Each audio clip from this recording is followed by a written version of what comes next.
Hello, hello. Getting some last minute tech stuff sorted out. Maybe we'll get started. I'm moving my camera over a little bit so I'm not taking up so much of the screen with just background because it's not quite centered. I guess hello, hello. Oh, hold on. Some last minute tech stuff sorted out. Forgot I had the stream up in the background.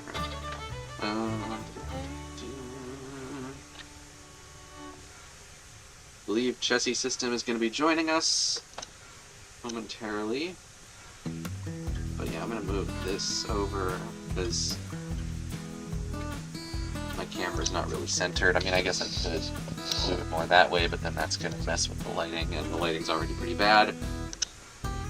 I've messed with the contrast a little bit there too. Anyway.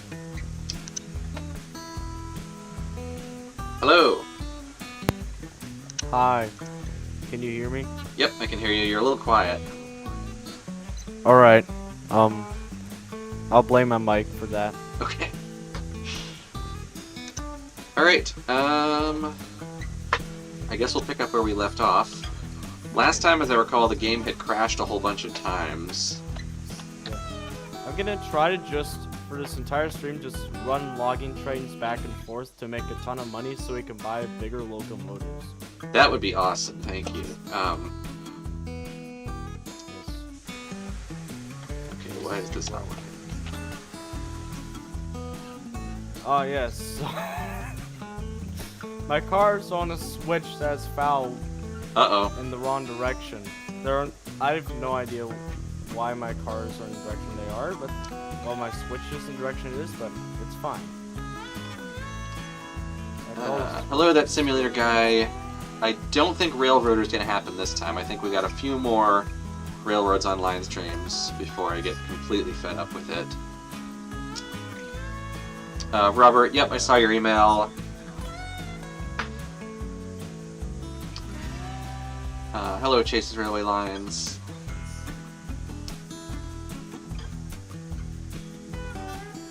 And we already have a derailment. 2 Wow. seconds into the stream, and there's a derailment. Now, that's because when I spawned my train, like when my train spawned, for some reason the switch was set to a different point. Like it was set somewhere else with my car on that switch. So it was already gonna derail. Well, it's going on the counter. I need to try and figure out why the Cookie Monster is not able to start the train on this grade where I left it last time. Because I didn't think it was that steep, but it's just not moving. Let me try reversing a little bit. Oop. Okay, it goes in reverse.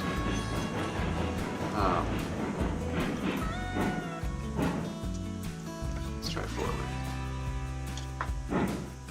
There we go. Okay, I think it was just stuck on something. I'm gonna try and keep a closer eye on the chat this time, because I know I have a tendency... Oh! I see the problem.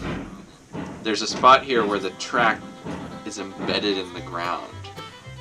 And that's why it keeps getting stuck. Okay, I'm gonna relay that real quick.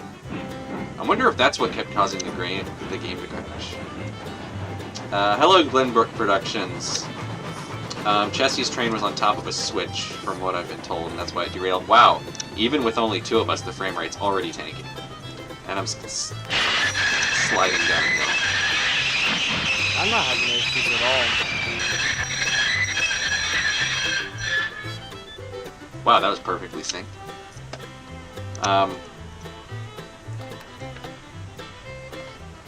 Oh, yeah, yeah, you meant. Yeah, Railroader is the superior game by far. I like Railroads Online because I feel like the jankiness has a certain charm to it, and also you can lay your own track, which is a big factor for me. I think that's a big part of the fun of trains, but yeah, I would say after we get all the industries connected in Railroads Online, then maybe we should call it quits and move over to Railroader. Yeah, one of the janky things about Roads Online is when you're trying to open your roof hatch, you'll just keep closing back on you. Oh, fun. Robert, those 2 O-gauge locomotives, unfortunately you can't really install DCC in older stuff that has AC motors, I've actually ended up sending those to a friend of mine who has a post-war era O-gauge layout who will be able to make much better use of them than I would. I very much appreciate you sending them to me. It's actually Vintage Renewed is the friend in question, so if he's able to join the stream later, Yay. we can find out what the story is on those. Favorite West Coast logging railroad? Oh, there are so many to choose from. I gotta say, purely for personal reasons, I am partial to the California Western. Because I grew up right next to it. But there's a lot of really neat ones. I've been researching the South Pacific Coast Railroad a lot lately. It was a little narrow gauge in California that I think was really neat. And of course, the McCloud River was also very cool. There's honestly so much modeling potential in like West Coast backwoods logging railroads. Robert, I haven't really decided yet what sort of railroad the Lone Pine is going to be. I kind of see it as, I'm kind of thinking about trying to create like a sort of a red oak, like a red oak shared universe where all of these different fictional railroads I've come up with are connected somehow. So like maybe the Lone Pine, if I even keep that name, I actually am thinking of changing the name of the Lone Pine because I found out after I named it that there is a real Lone Pine branch. I think of the Southern Pacific, and I was trying to avoid naming it after a real location because I don't want to like have the expectation of sticking to a prototype. So I might end up changing it to a different name. Lonely Pine. Yeah, Lonely Pine or Green Pine, or I feel like Twin Pine would be a little bit too obvious of a Back to the Future reference. Social Pine. Yeah. Yeah. I've kind of, me and my one friend have started this one model railroad thing where like we, like all different model roads are in the same universe kind of. We've kind of started that. So it's really we haven't really done much of that. It's a cool idea. That's kind of what I want to do with like the Red Oak extended universe type of thing. So like the original Red Oak Railway would be where it started, and then maybe other lines would like either interchange with it or be connected to it somehow. Good evening, Railfanner. The game continued breaking last stream. I don't know. It's just Railroads Online being Railroads Online. I do think it might have had something to do with that spot that I just fixed where the track was embedded in the terrain. It might also have to do with how quick rail shot like as soon as I get it. Jesse, is there any way you can adjust the volume on your mic? I can't really hear you at all. Hold on. I'll have to work on that because I hate this. Hello, Vincent. BD, yeah, it can maybe link with the SPC. SPC was narrow gauge. Most of the Red Oak network, I guess, is going to be standard gauge. Did I say mid 2? I meant Railroads Online. But I have thought about having like a narrow gauge expansion to the Red Oak universe. I'm good, Vincent. I'm hoping that the game doesn't crash quite as much this time as it did last time. Off stream, I have a few projects I'm working on. I'm building a Mantua Prairie kit. I'm getting Robert's locomotives finished up so I can send those back to him. I believe he is sending me another one. Robert, I'll email you later about that. Hold on here. 0 and 30 would be very cool. I kind of wish that I'd thought of the idea of doing an 0 and 30 line on the O-gauge layout before I built it, because I thought of that after, and then I didn't really build it with any space left over for that.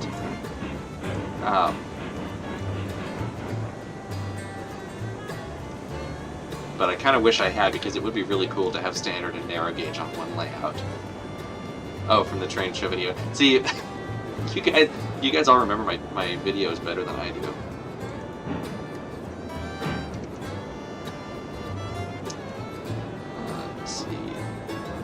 modern day regional railroad.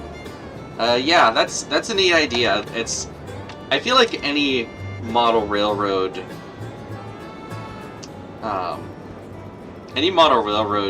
that is set after the end of the steam era, you kind of have to have a tourist train program, because otherwise it's not like you're just gonna not run steam.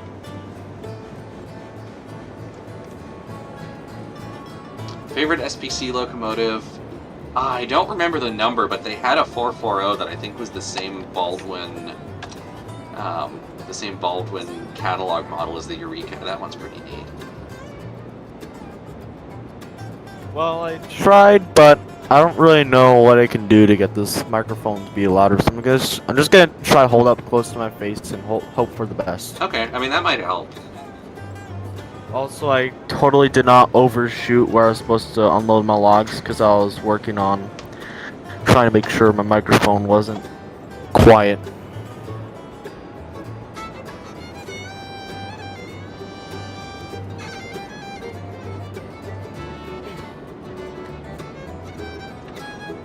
Hold up, why are there two telegraph offices right next to each other? Oh, there was a whole thing last time where somebody was building telegraph offices in places where there were already telegraph offices. Oh, and that's it. I forgot. Yeah, these two cars. The 280. I'll have to look that one up.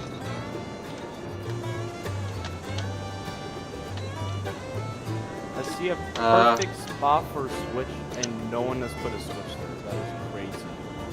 It's like it's perfect. But then just like, no switch. Hello, Ross. How many derails you reckon are going to happen? Well, we've already had one. I'm betting at least 5.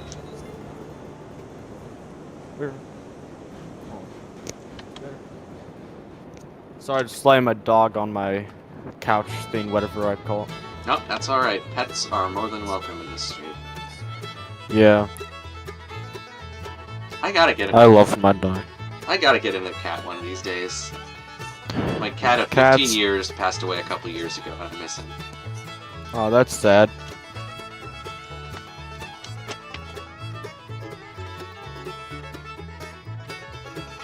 Problem is, I go to the animal shelter and I just want to adopt all of them. The only reason I don't want a cat is just because I don't want to have to get scratched 24/7. Yeah, there is that. They do have very sharp claws. Once you get to know each individual cat, you sort of get to know what sets them off and gets them in a scratchy mood, and then you can avoid that. But at a certain point, it's just kind of something you put up with because you love them. Just like a toddler. Yeah. It's like a toddler, except at least they know where to go to the bathroom.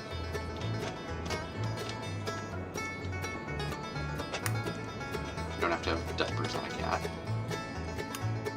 Although I feel like that would be a good subject for like a comedy skit. Well, I mean, if I was sometimes like when I've taken my dog on walks, I've considered getting him something like that. You know, like a bag to keep with him, so when he goes to the bathroom, I don't have to clean it up. Let's see. My funds have increased by a little bit. Okay, are you part of my company? No.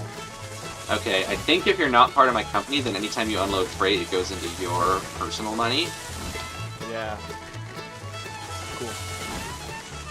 So, which is fine, but it just limits what you can buy, because I don't think you have as much XP. But you do gain XP over time. Yeah, I'm gonna get the Shay replaced with 2 Betsy's and the Montezuma. Okay. Because those things. Oh, Vincent, you got 4 cats. I love cats. I've never had more than 3 at a time. But I do love them. I feel like the next time I adopt one, I'll probably just get 1. All the smoke is getting to my lungs. Oops, I uncoupled that. Welcome, Red Dead. You're just in time to watch me struggle to uncouple this. At least it's not Lincoln. Okay, so that's the problem, is I started up the Glenbrook, and it put them both at full throttle because I had one engine on each. What? That was a straight track. I was going in a straight line. I braked, and half the cars derailed. Did you break the track? No, the track is fine. It's perfectly straight. I just laid it.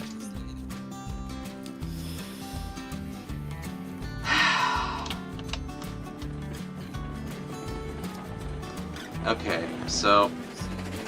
Also, the Glenbrook, which I was certain I had closed the throttle on and set the brake, is still going full throttle down the hill. So...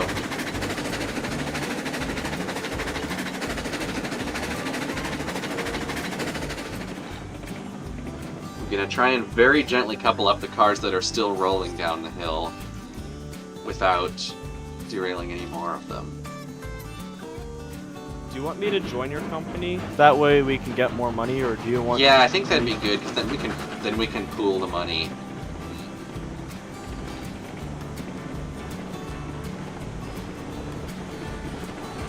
Because it's the same amount of money either way, but if it goes into my company, then we have a wider choice of stuff we can buy with it.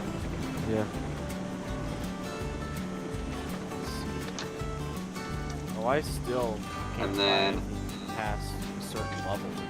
So, This is like... I feel like this is like a little mini game in itself of trying to gently catch cars that are rolling down the hill with a moving train. Alright, I'm gonna brake gently. I'm gonna have to institute a policy of not slamming on full brake, because that seems to cause issues. yeah, that game would be called like Car Run or something Yeah. like that. If it was on YouTube Playables.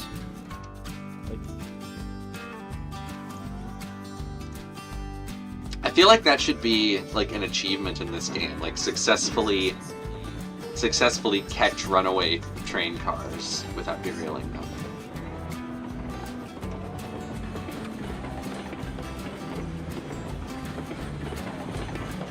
Bolster the cat. Yeah, I'll have to remember that. Petticoat Junction. I've seen a few episodes of that. It's a kind of a fun, quaint little show. It's definitely of its time. But it is cool to see Sierra number 3, even if most of its appearances are just the same shots reused.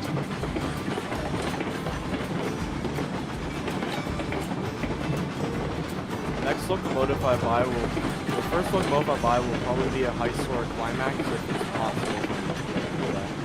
The Heistler's supposed to be pretty good, I think. Well, I still want a login themed Locomotive, but the Shay is just so slow, and I'm so tired of going 2 miles an hour.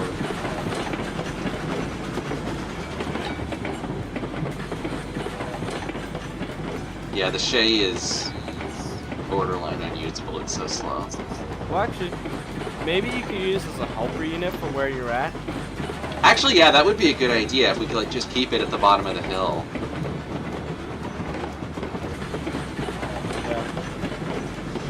Vintage Review. That reminds me, I keep saying I'm going to do a Lionel Train Town stream. Maybe once we're done with Railroads Online, I'll spend a couple weeks doing other various train games before we move on to Railroader.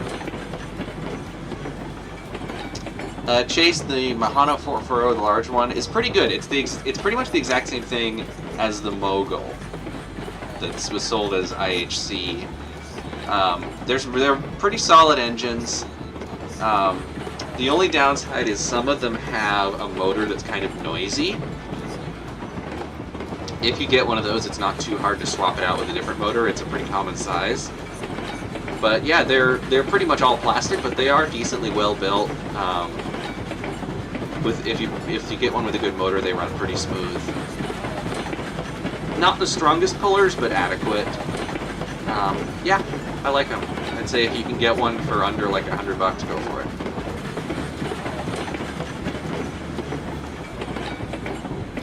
Well, I'm just a quick travel over to the area I want to be because this Shay is taking forever, so I'm just gonna quick travel. Yeah, that's... See, I feel like it's kind of like for a locomotive to be useful in the game, it has to be less frustrating than just cheating and teleporting. It has to go at a decent speed, I think. Yeah.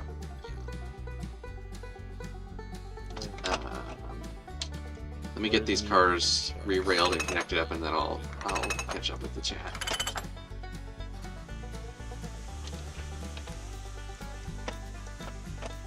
You know what I think would be a fun finale if Florida Roads Online? I think I lost your mic again. Do you know what I think would be a funny finale? Right, I think you left a comment about running all the engines and cars off the waterfall. That's one idea, but my main idea was actually filming John Rhodes and then the Betsy's. That would be cool. Yeah. I feel like we'd have to film it in single player though, because it's so glitchy in multiplayer. Well, I guess that's what would make some of the charm though, is having multiplayer. Yeah. It'd be like maybe like a 10 or 15 minute short film. Yeah. I do want to do a John Railroads and cosplay at some point. I think that would be funny. Okay, let me take a look at the chat. Red Dead. Solvent for cleaning track. I usually try and use just the abrasive rubber track cleaning blocks most of the time. The Pico ones are the best ones I've found, but there's various other ones that are okay. I'm using some that I think are Walthers branded that are fine. If it's really dirty, sometimes I'll put a little rubbing alcohol on there. That seems to cut through the gunk pretty effectively. Garden Railroad B. I haven't decided on a name yet. I'm tossing a few ideas around. I'm also not sure if it's going to actually be outdoors, or if it's just going to be in the basement garage workshop area. Because for several months out of the year here, it's really not practical to be running trains outside. But yeah, I haven't decided on the name yet. That simulator guy, the Bachmann 4 froze with the swapped drivers. I swapped him back. I still have both of those engines. Well, one of them's been rebuilt with so many replacement parts that it's hardly the same engine anymore. But I do still have both, but I've swapped the original drivers back onto them. The drivers are actually one of the few original parts left on the blue engine. But it was a fun little experiment, and I did really like how the low boiler one looked with the big drivers, but I didn't love how the high boiler one looked with the small ones. So,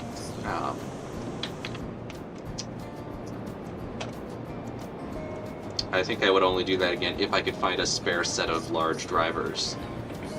So I wouldn't be left with an engine a smaller size than it came with.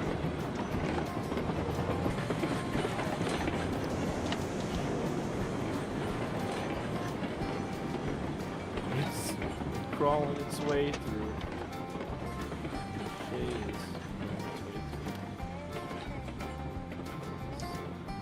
Yeah, that simulator guy. If I could find a source for large Bachmann 10-wheeler drivers, I'd be all over that. So let me know if you find one. I would love to do another low boiler with the big drivers. I think that was a really cool look.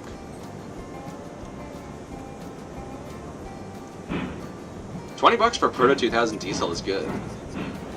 Check the axles. Some of those, they use the same trucks and gearboxes as the old Athearn diesels, and some of them the axles crack. But you can buy replacement axles from Walthers, and they're pretty easy to swap.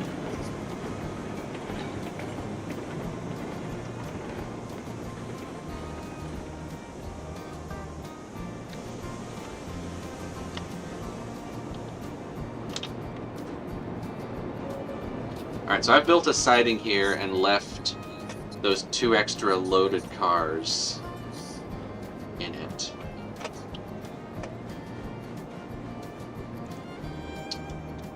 Oh, you're doing the V&T 25! Awesome, I love that engine.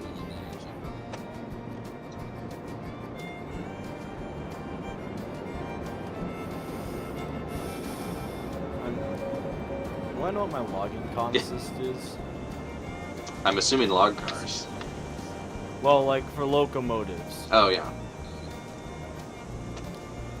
I'm doing a double Farley with the Montezuma leading. So, Montezuma, forwards Betsy, backwards Betsy? Yeah. Nice. Yeah, it's gonna give power. More power than the Shay, probably, and more speed. That would be good. Alright, so yeah. I am going to back this whole train down the mountain. That's cool. You need help with that? Well, I'm not sure yet. It's going to have the Glenbrook on one end and the Cookie Monster on the other, because I need to get them both back down there somehow. And that's the order that they're in.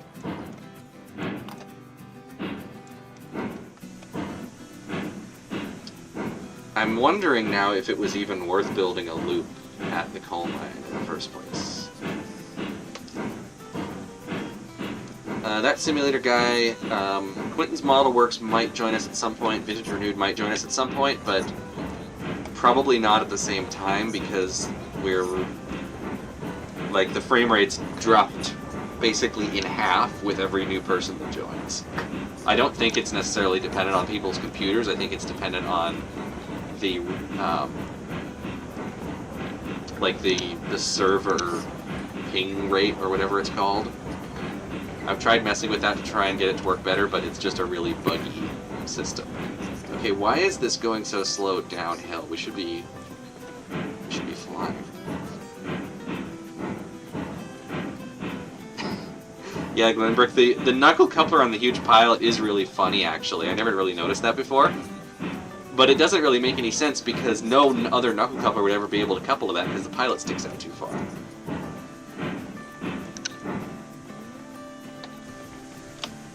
Is there a brake on somewhere?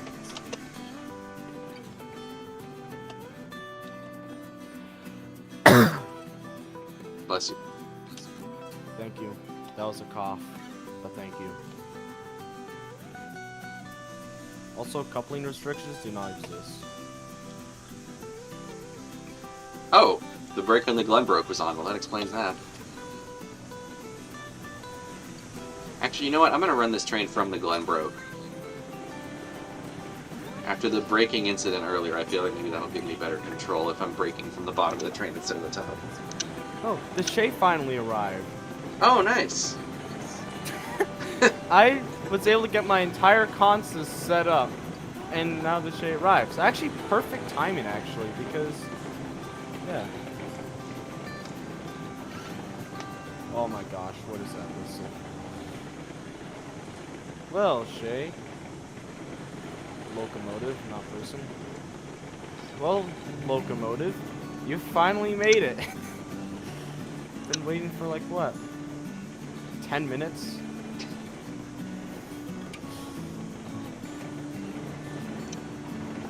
Oh, we should have named the Shay Canada Post. Because that was the whole thing when I lived in Canada, was that Canada Post takes forever to get anywhere.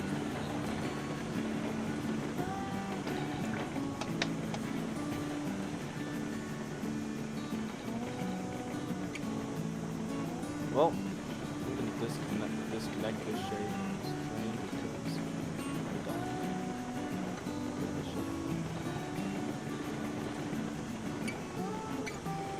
don't. Oops.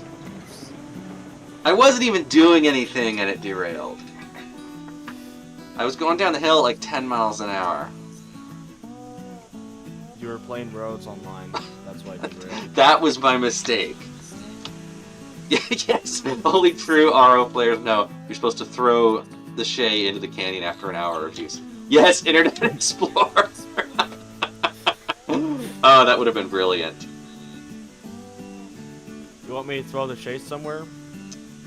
Actually, I have an idea. I'm gonna do something with the Shay, actually. I'm gonna re-rail. Select the re-rail.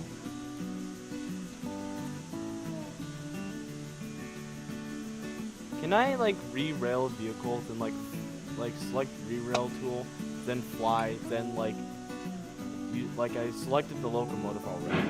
Then You can fly, I don't think you can teleport. But flying does work as far as I'm aware. Well, it does work, but, like, I, like, select the locomotive to be re-railed somewhere. Then I fly. Can I, like, then re-rail the locomotive later? So I'm trying to bring the Shay somewhere. Yeah, you can do that. I've done that before. You just have to double check that you do actually have it selected before you start flying. Otherwise you'll get there and... I think every now and then it'll, like, randomly lose it halfway there. One thing is make sure that you're in flying mode before you, like, pick it up. Oh. Because if you have something in the re-rail tool and you transition into or out of flying mode, it'll forget whatever you're re-railing. That's what I was making a mistake. I'm gonna try to make the Shay actually go more than 2 miles an hour. Ooh, that's risky business. Oh, don't worry, this is perfectly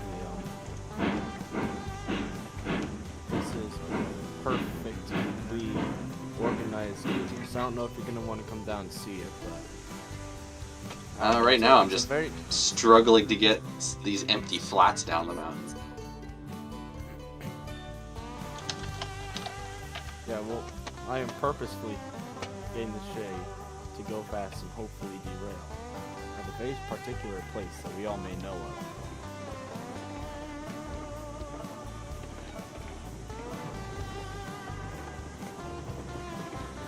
And it has forgotten that I want to do that. Isn't that great?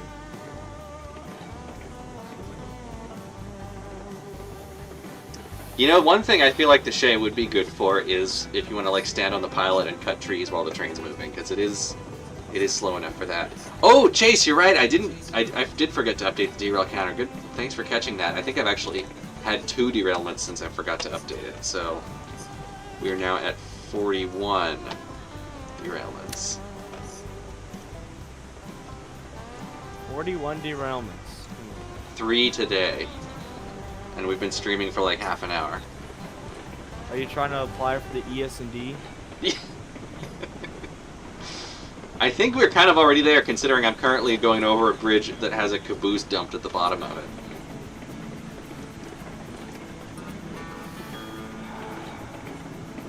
The Shay... I want to teleport the Shay somewhere, but my re-rail tool keeps forgetting.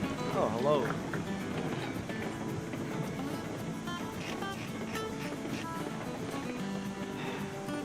I wish I could just load the Shay onto a flatbed and take it. I wish you could do that in this game. That would make everything so much easier. Yeah. I mean, if you want to do that, then we go play Loco Shortline. That's true. Welcome, by the way. Yeah, hello. Yeah, Chase, I derailed on the straight track and I forgot to count that one, and then I derailed on the curve just now and I forgot to count that one too, so that was 2. 50 derails and the Shay gets launched off a cliff. I mean, we can launch the Shay off a cliff at any time, honestly. That's what I was going to do. I was going to launch it off the waterlog group, but of course the teleportation decided to be dumb. And it would take like an hour to actually get there. Well, or would it? I could just attach like the Montezuma or something to try to see if I can get the Montezuma to get this thing to go fast. Can you pull the Shay faster than it can go on its own? I want to test that actually. That's a good question. I'm gonna test that right now. I got my other console set up. I might as well test see, can I make the Shay go speedy, or will it bog down the others?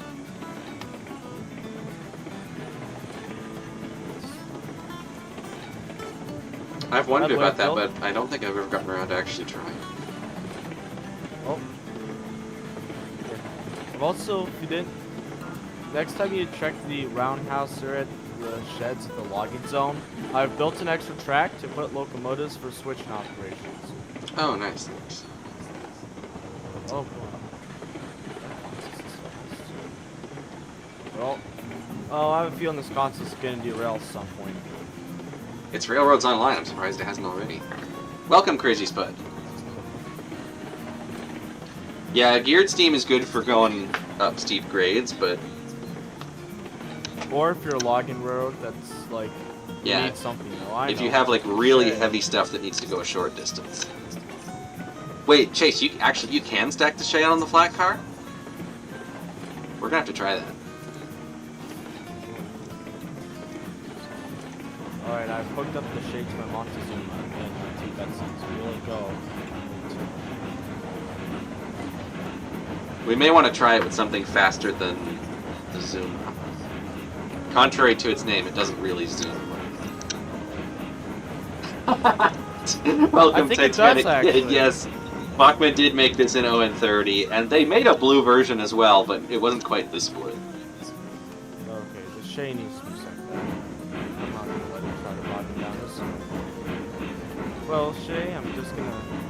I don't care if you derail, I'm just gonna send you over to a roundhouse and hope for the best so you don't die. Good luck. See, the nice thing about the Shay, though, is that because it's so slow, you can pretty much just send it off on its own to go somewhere, and it'll probably get there fine.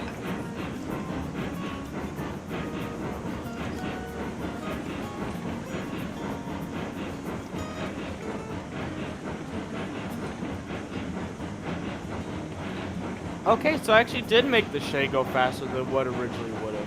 Oh, so you can pull it, like, up to the top Yes, speed of whatever's pulling it?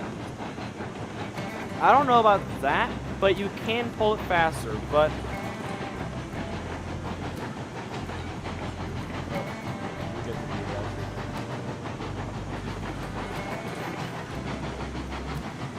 We're just gonna bring... We're gonna purposefully derail the Shay so we can have one more point to launching it off the cliff. Okay. And my microphone was too quiet. And there is another derailment. Yay! Except it kind of just fell off the track on purpose. So. Hey, as long as it's off the track, it counts. Really, that doesn't count. That doesn't count. It counts if I say so, and I say so. You're gonna make a great dad. My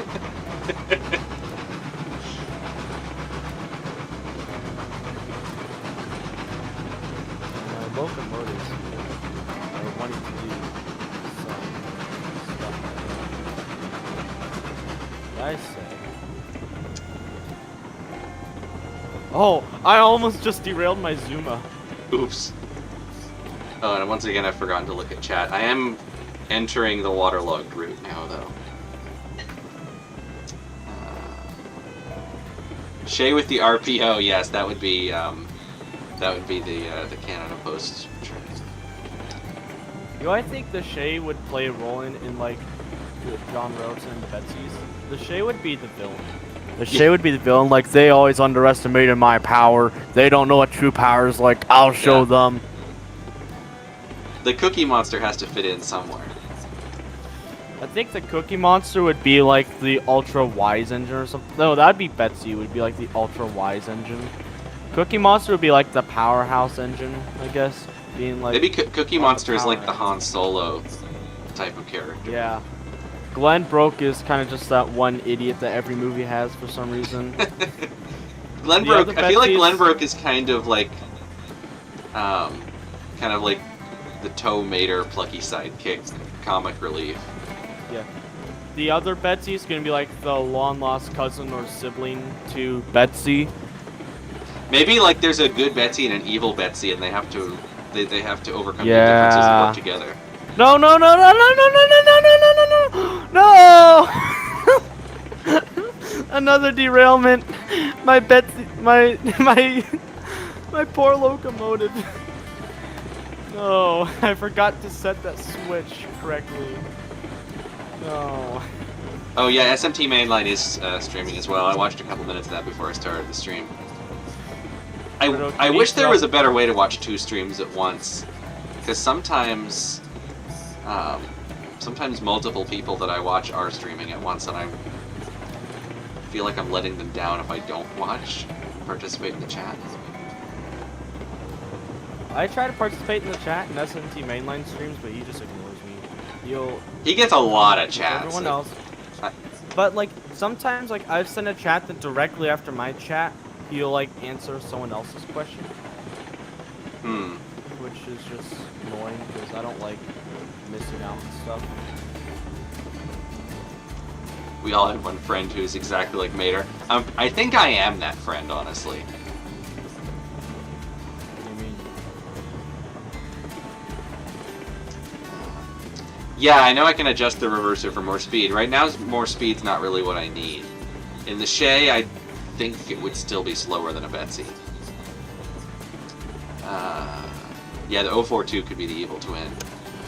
Hello, TFFC. I'm doing good. The 042 is like the Betsy, like the reason the Betsy is no longer in service because it got replaced by the 042. Right. And the 042 is kind of like that person that's like misunderstood. Like I was only brought here to do work. I didn't mean to harm anyone or anything like that. Yeah.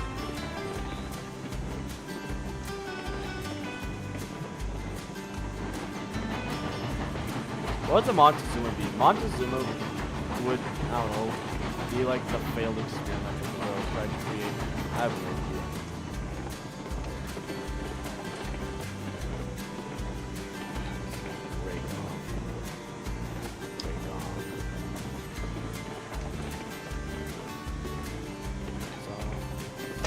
Alright, well, let's get going. Sorry, Robert, I haven't been keeping up with the chat. I'm trying to keep the train... Well, on the track is one way to put it, but in the water is another way to put it. Train in the water, boat on the track. Yeah. Hi, Vintage Renewed. Welcome back. It's like that one, I have a vague memory of there being it's like one of the CGI Thomas specials where they had like a pirate ship on rails or something. Maybe I dreamed that.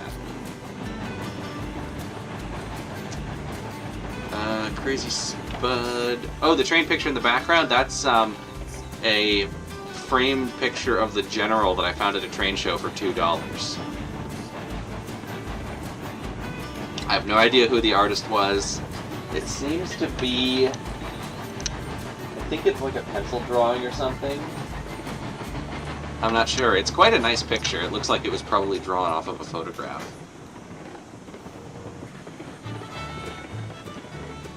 But yeah, I don't know anything about it. I think it's a little faded, but for $2, I couldn't say no.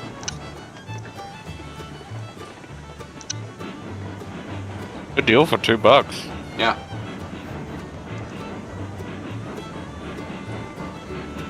Well, my new consist goes a lot faster, but it's also a lot glitchier as well. Aha, I'm in! Okay, why is this slowing down?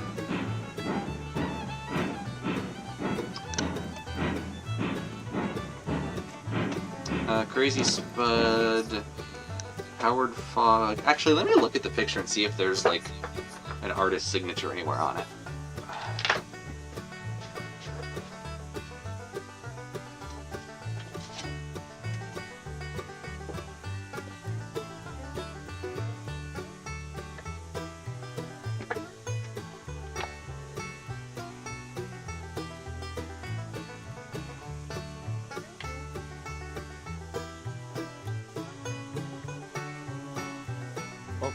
Alright, everything's filled up. Time to go collect some logs.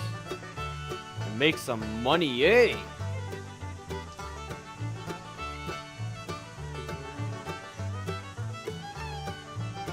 I don't see an artist's signature on here anywhere. All the information is just about the locomotive itself.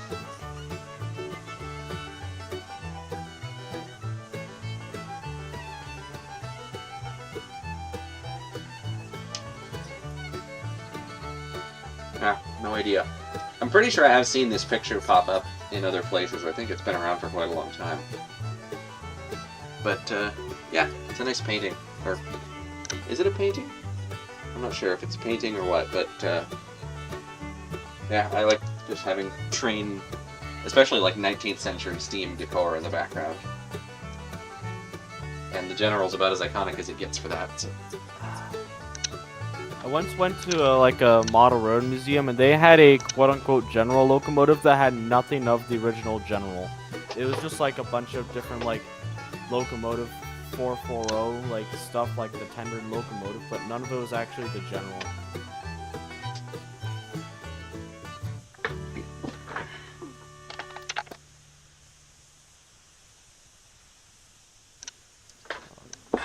Alright.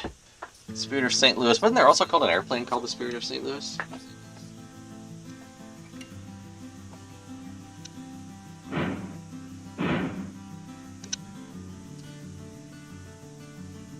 Evening Gilded Rail. Okay, what is going on here? I have boiler pressure. I can go forward.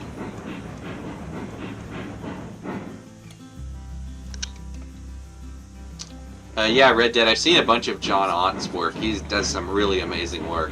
I don't think that's one of his.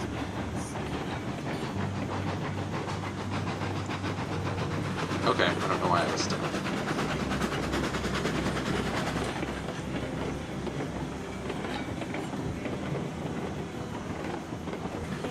That's fine, Gilded Rail. Actually, we currently have about as many players as the game can handle anyway. Like, you can see on the stream how bad my frame rate is right now. It's doing probably a maximum of 15 frames per second.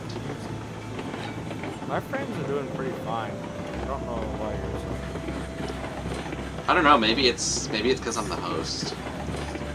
Gilded Rail, I've seen like 2 episodes of SpongeBob. I've kind of absorbed more of it through memes than I have from watching the actual show. Mr. Krabs, I wanna go to bed!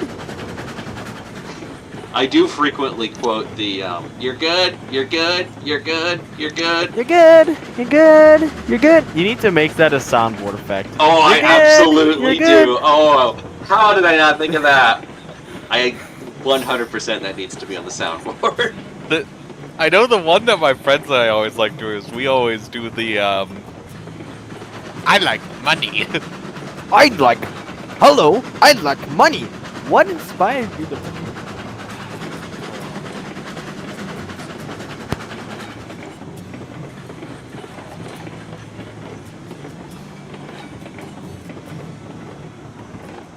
It would be kind of appropriate for the waterlogged route, actually, since...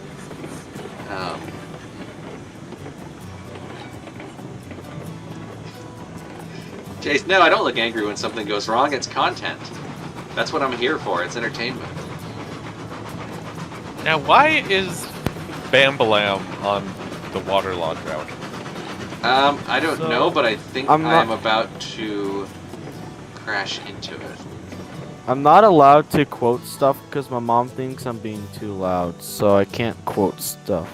Oh, bummer. You need your own soundboard. But yeah, I can't Guess quote the I will exact just thing that... drive Bambalam. You know, this is actually the first time that I've seen Bambalam in person. This engine's been on the map for I don't know how many episodes, and I've never seen it.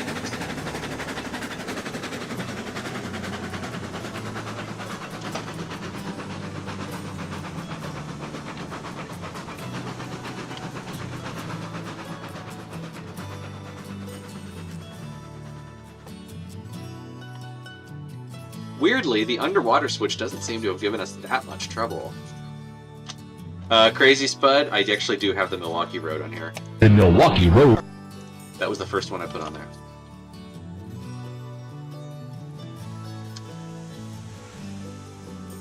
Robert, oh, you've got a K4. As long as it's not the first gen Spectrum K4 with the plastic axles, it should be a good runner. The later ones are pretty good. I need a K4. I had a K4, and it was a Broadway Limited Paragon 3 Streamline 1. Gorgeous model. Beautiful to look at. decent mechanism, but the decoder was so absolute hot steaming garbage Yep. that it turned me off of both Broadway Limited and Pensy stuff for life, pretty much. I don't know, maybe that's a bit of an exaggeration, but it was Or at least by far the worst decoder I've ever had the misfortune to attempt to use.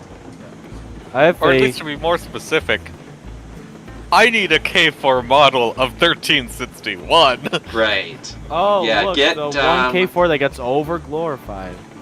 If you get a Broadway one, don't get a Paragon 3.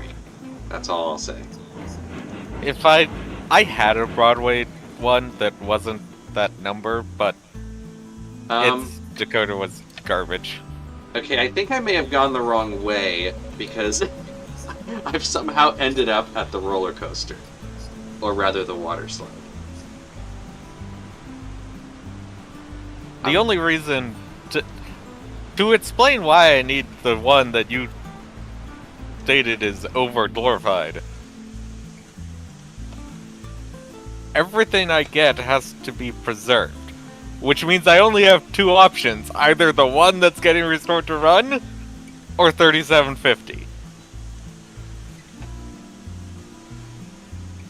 Quantum Sound, honestly, was, even though it's so much older, is better than any of the Paragon ones. I have I think a Bowser K4, but that K4's tender is heavier than a 2882 locomotive I have. It's a heavy tender. And the locomotive probably would have done well with my old model rail layout, but unfortunately the curves really kind of just ruined my K4. It wouldn't run on any of the curves, so yeah, yeah. But it's a nice locomotive. I still have it. It's a blue locomotive that once had C and O lettering and numbering. On a K4? Yep. Still had the Weird. keystone on it. It had the keystone on it. A friend of mine has a Tritz Big Boy that one of the previous people had lettered it for Norfolk and Western. That's bizarre. Always cracks me up to see stuff that's really obviously, recognizably from a specific railroad lettered for something completely different. I have an MTH O-gauge Pennsylvania 060 switcher, a B6 I think. It's lettered Chicago and Northwestern for some reason. I don't know why they saw fit to make a non-Pensy version of a B6 when it has the bell pair firebox and everything.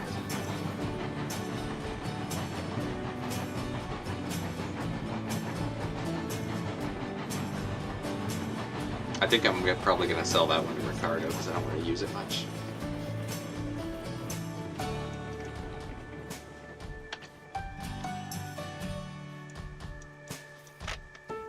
Alright, so yeah, I forgot which way that line went on the waterlogged route, and I took a wrong turn, and that's how I ended up at the slide. So, let's, I still don't really know actually where I'm going with this. I should probably be going back to the smelter for another load of rails.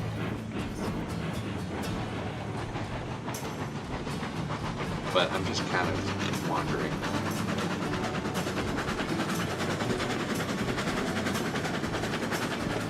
Well, I'm going a lot faster in this consist than I was with the other consist, that's for sure. Well, the other one included a Shay, so no surprises there. Yeah. But this time, all my locomotives are going wherever they want to go, except they aren't derailing.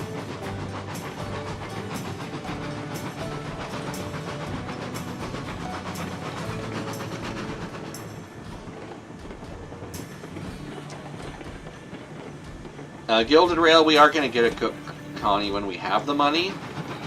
At this point, the game is so glitchy that just getting a load from one place to another is kind of an achievement. Except logging. Logging, I mean, it is kind of funny to watch everything bounce around, but in logging, I'm here for a reason. I want to make you guys money. Well, I Yay! very much appreciate it. Because getting stuff up and down the waterlogged route seems to involve multiple derailments no matter how carefully I do it. Yeah.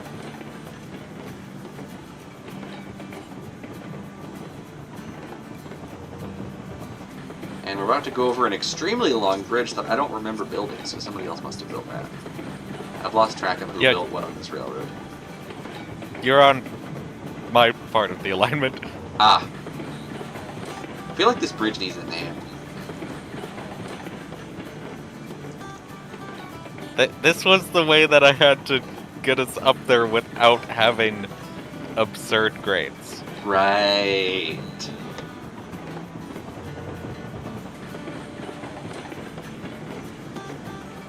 And I've arrived at the logging unloading zone.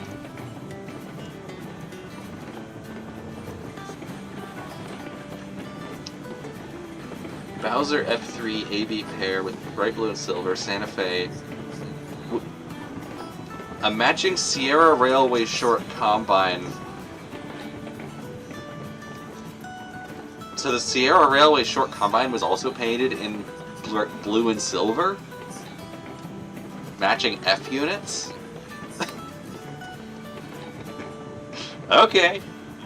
I'm driving a bright blue Cook Mogul right now, so I'm not gonna judge that. Sounds like somebody custom painted a model to do that. I mean, the blue and silver thing was very briefly an actual Santa Fe paint scheme. Yeah. When they repainted the red bonnet F units for freight service. They just painted over the red with blue, and then you had the blue bonnets. Yep. And then later on they had the yellow bonnets. I actually have an O-gauge blue bonnet F unit. It's the Menards one, and I keep meaning to make a video on it, and I haven't gotten around to it. I feel like Okay, so here's the problem. I have like a whole backlog of O-gauge locomotives that I want to do review videos on. But the O-gauge layout has zero scenery. And I feel like I should have some passable scenery in place before doing locomotive reviews, but then every time I think about that, I'm like, oh, well, that seems like a lot of work. Maybe I'll just make an HO video instead. So, it's just a cycle of procrastination where nothing gets done, no scenery gets done, no videos on the O-gauge layout get done. So at this point, I'm wondering if maybe I should just like paint the whole surface of it some neutral color and just film the reviews and say, yeah, you know what, whatever, no scenery, I'll just make it look unobtrusive. And we can focus I was on the gonna say, actual locomotives. I don't think you necessarily need scenery. My logs aren't unloaded. Oh, this is crazy spud. Just called the war bonnet the red bonnet. Sorry, I was trying to specify the red version of the war bonnet as distinct from the blue version, because they're all the same like shape. They're all the war bonnet shape, but the red one is the one that most people call the war bonnet. But the other ones are still technically the war bonnet. They're just different colors of it. Well, I think you So might be I tend to call that one the red bonnet to distinguish it from the others, but I think you're getting my money now.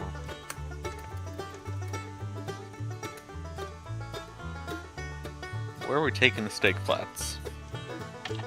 I don't friggin' know. Yep, you're good. I guess we'll just stick them in the yard by the smelter until we have something to put on them. Oh wait, actually, do we use those for beams? I think so. Well, then we should probably go get some beams.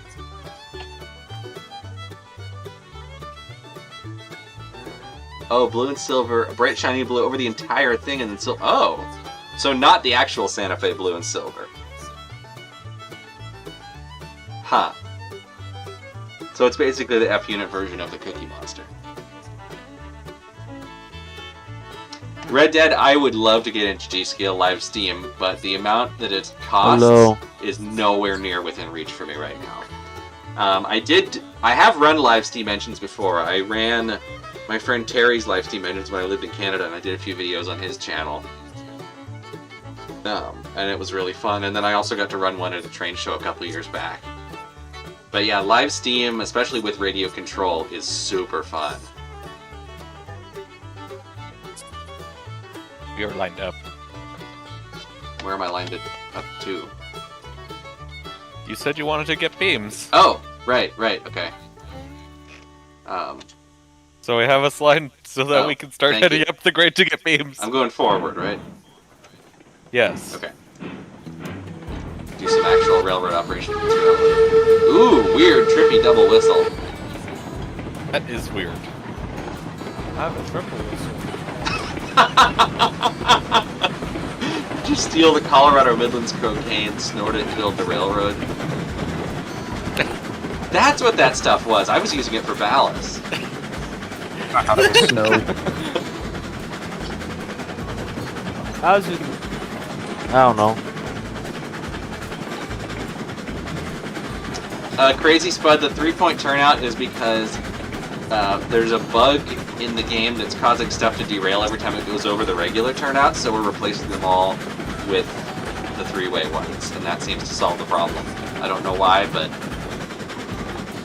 it works, so we're doing it. Yeah, glitchy switches in multiplayer. I think it's because the regular turnouts automatically move when you go over them backwards, and the 3-way ones don't, and I think that something is tripping whatever causes them to automatically move. It's tripping it repeatedly as the train goes over it, so they keep going back and forth. Quick question. Is there already 3 people in your server? Yes. Unfortunately, yes, there are. Sweet. Blame the game. Yeah, people in the server, if anyone ever decides they've had enough of this disaster, let me know. And we can let one more person in. Yeah, it's all good. But we can have as many people as we want in the voice chat within reason. Yeah. I mean, I can probably just go on Discord live. Go live on Discord for my screen, so anyone in the Discord chat can see what I'm seeing.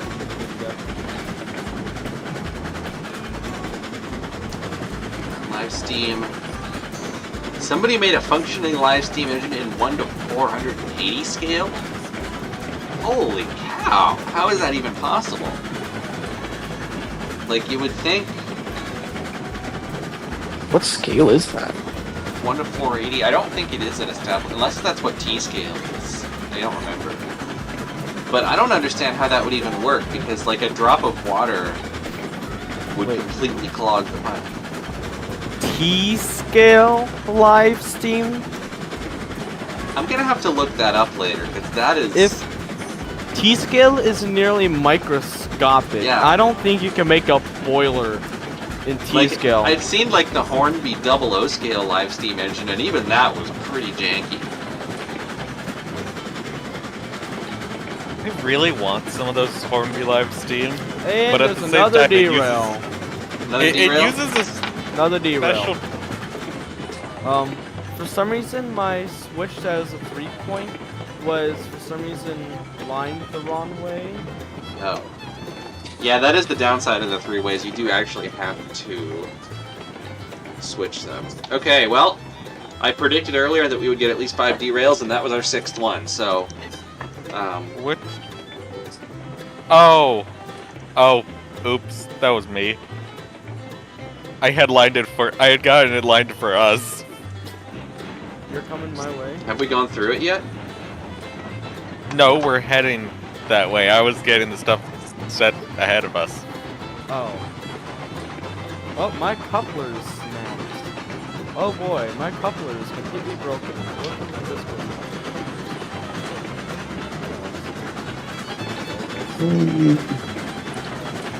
So, I'm not finding any articles about live Steam T-scale. It is T-scale, by the way, which covers 1 450 through 1 480. I'm not finding any articles about a live Steam. You don't suppose it was an April Fool's thing? I bet it was. I mean, I'm racking my brain on. I don't think physics-wise that works. Yeah, because I was gonna say, even like in 00 or HO, I think somebody did build an HO one. but even that is Well- pushing the limits of what's possible. If you did like a bigger, like a Niagara, or I guess a Northern or something like that in HO scale, honestly, you might be able to get away Maybe. with live steam.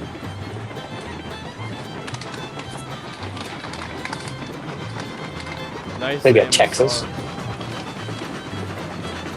But I mean, at that point, the physics are going to be so different from full size that it's not really, you're not really gaining any realism at that point. Oh, it's for novelty purposes only, for sure. But, Yeah. but I mean, you could. A 2.6. Do we not have a 2.62 in this game? Maybe it's like a Mandela effect thing, but I could swear we had one. I don't think there was ever a 262. which Maybe is I'm really There's thinking an of the 062. 280T. My favorite narrow gauge locomotive of all time is the 262. And this is a narrow Yeah. gauge game. How did they not have it? Yeah, it's like I'm certain they could have found a prototype for it. There's a 242T in the game. Yeah, but not a 2.62. Yeah. I think there's an 062. It's a There's Eureka model, an isn't it? 062 and there's a 280T, which I think might be what I was remembering, because it The looks a Deadwood lot like a Central. 262 that I've seen, but it's not. Yeah. Actually, speaking of live steam, when I was doing those videos with Terry, one of my favorite live steam engines to run was his 262 Sandy River narrow gauge Prairie. Ooh. I think it was like 1:19 scale, but because it's such a small prototype, it looked the same size as like all the 122.5 stuff. Those run on 2.5 foot gauge, right? So 30 incher. Sandy River is 2 foot. Oh, is it just straight 2 foot? Okay. It's just Oh. straight 2 foot. I remember that one. Yeah, those are definitely interesting prairies. Those are like my second favorite prairies. They've got like the outside frame drivers like a K27. I've actually ridden behind one of those, but not where you would expect. Wait, those things still exist? One 2 of foot? Yeah. at least one still exists, but I thought it's all those in were it's in 260s. Wales. It was thought one of built those- for, I want to say a railroad in South Africa. It was built by Baldwin I think the same design as the Sandy River was. But it never Oh. actually ran on the Sandy River. It was sent to South Africa. It was involved in a wreck. It was bought by a 2 foot gauge tourist railway in Wales, and they rebuilt it. And now it runs there. Yeah, I don't remember the name of the railway, but I have been on it before. The Brecon Mountain? Yes, It's with a Brecon B. Mountain, I think. Yes, that's the one. Brecon Beacon. I don't know how they pronounce it, but yes. Yes. Yeah, when I was like 14 or something, my parents and I took a trip to the UK and we went to a bunch of places, and that was one of them. It was a cool little railroad. That It was would be weird to see like an fantastic. obviously North American narrow gauge steam engine in Wales of all places. They're building a third steam engine too, and I think they're building it off of a Baldwin design. Are they really? I had no idea. I think so. Titanic Kid, isn't it? I don't think it's a 462. I'm gonna have to look it up now. I could swear it was a Prairie. Well, the 462 was a. What? That was a 3 footer. Wasn't that a? No, that one still exists. That's maybe I'm not. Maybe it's not a 3 footer. Thought it was a 3 There was footer. a 3-foot 462 that got made into a 460. Mm-hmm. I could swear think- the one I that thought I the rode builder behind showed you was that. a 262. Let me pull up their locomotives. I'm looking at it right now. Hold on.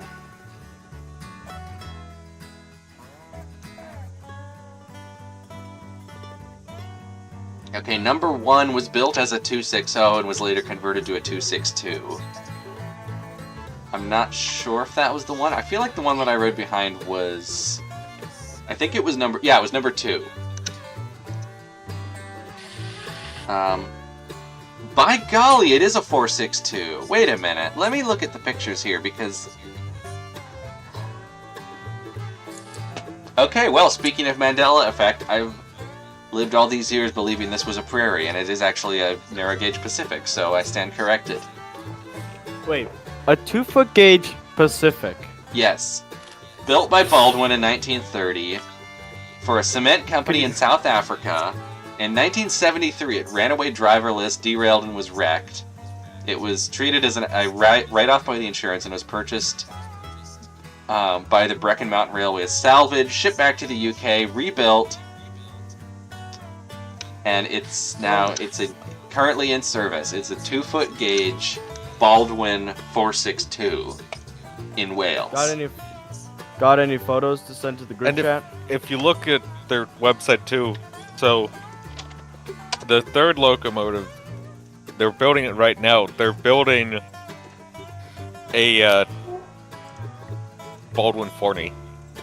Interesting. They even have a Original picture Baldwin of it. drawings of Sandy River Rangeley Lakes number 10. They even have a picture of the actual wreck in South Africa That's when it cool. went off the track. I've never seen that engine before. That's neat. Yeah, it's a weird one for sure, but yeah, I'm pretty sure that was the one that I rode behind when I was there. But for all this time, I thought it was a prairie. I think I was standing next to it, and the way that the pilot truck is set up, you really can't see the second axle of it. It's hidden behind all the crosshead and stuff. So it looks like a prairie unless you look really close. But the other one The they only have, prairie. the other Baldwin that they have. Oh, apparently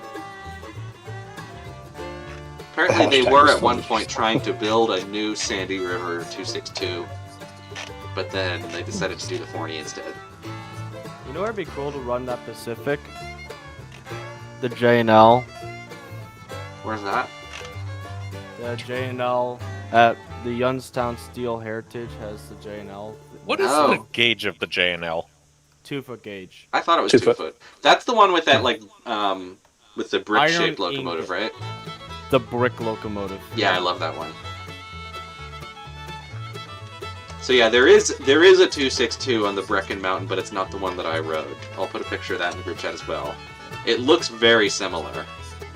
So I think I just had The only two of them 262 I've ever confused. ridden behind was in the Black Hills up in South Dakota. I've got a couple. There's the tank, and then there's I don't remember what the tendered locomotive. It used to be a tank, but I don't remember what the numbers are off the top of my head. But those are the only ones I've ever thought of. You would not be...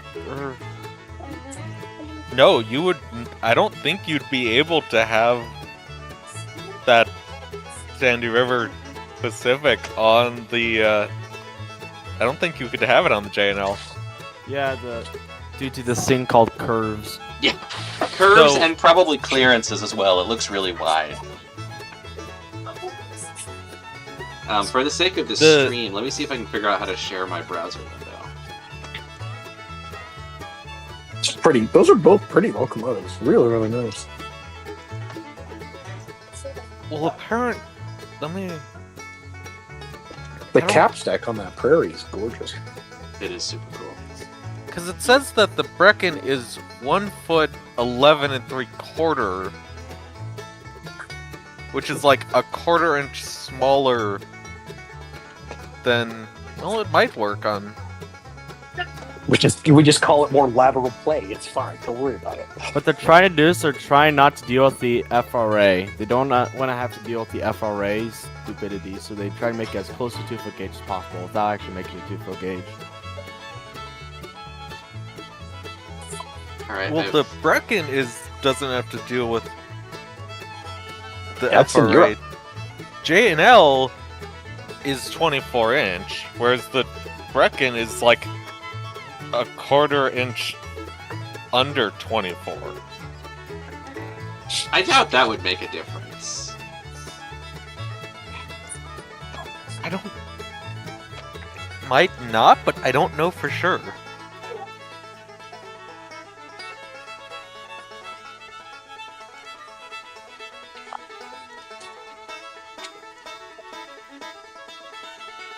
I wonder if it changes the weight of rail that they use.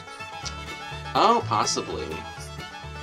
Just thinking, because like that Youngstown is steel. I mean, first off, that locomotive is like a chunk. I know it's only 2-foot gauge, but that sucker's got to weigh a lot.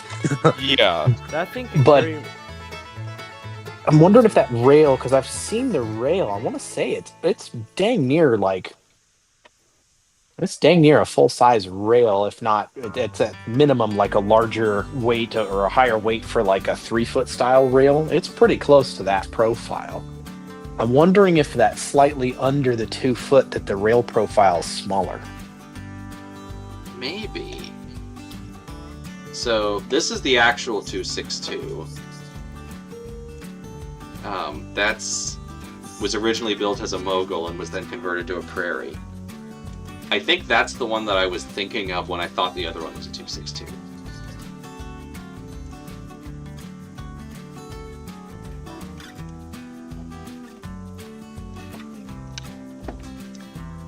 And then this is the one that I actually rode behind that I thought was a 262, but was actually a Pacific.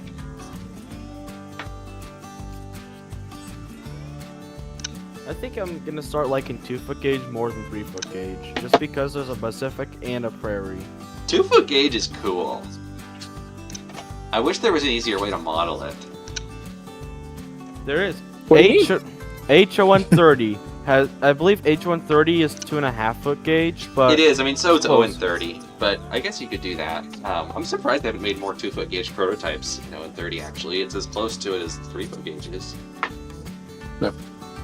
And then this must be I- the I- 40 that they're working on, which is pretty cool. Because I actually had a pretty good collection of HON30. I sold quite a bit of it, and then I only retained a couple things. But there was a company for a while under Rio Grande Models that did Miniland or Joe Works, and there's interchangeable because it's the same thing, but one's like a rebrand of the other. But I've got one of their little locomotives. It's a neat little thing, tiny little motor in it, but runs just fine. And you can use N-scale track. The ties look off, but you can use that. And then I think it's Pico makes the flex track for it and the switches. I wonder if you could just like take N-scale track and remove every other tie. It wouldn't be as wide, but it would have closer to the right spacing. I have actually tried that. It's possible, but you do start to run into gauging issues over long lengths on like a piece of flex track. Oh yeah, I can see that. Especially the Atlas flex track, where the rail actually fits pretty loosely in the ties, so it's got room to move around a bit. Yep, and I did it on an Atlas, and that's what happened on the N-scale Pico track. It was okay. It was better. Okay. Yeah, the Pico stuff I think is built to tighter tolerances. But neat stuff. It's cool because there's an entire subsection from AHM kits, and then they actually had a run of HON30 mine trains as well. And so there's like several different mines and buildings that are like supposed to be like for the quote unquote dual gauge. Super cool. At this point, I feel like we should just do these streams just talking about random train stuff and not even bother to play the game. the There game's just is- the background footage. Yeah, I've been forgetting to play the game for like probably 20 minutes. There is a And I've just company. There's a company or two that still is doing the HOM, HOE, the pretty Oh, much yeah. the European. Wow, the Glenbrook. I know one of the companies is called BEMO, BEMO. That sounds vaguely. Those are some cool. Those are some nice kits. So if I remember right, I looked into one of them. It is a brass base with like a plastic chassis, but it's got like a coreless motor in them. Super cool little locomotives. They've got European. They've got I think some Japanese prototypes as well because there's like an 080. I think it's a Japanese one. Super cool. I've looked into them, but they are not cheap. They did plastic ready to run stuff. Oh, did they? Oh, okay. Maybe I'm looking Yeah. into a different one or an older one. Or something. A person, like someone, I never knew them, but a person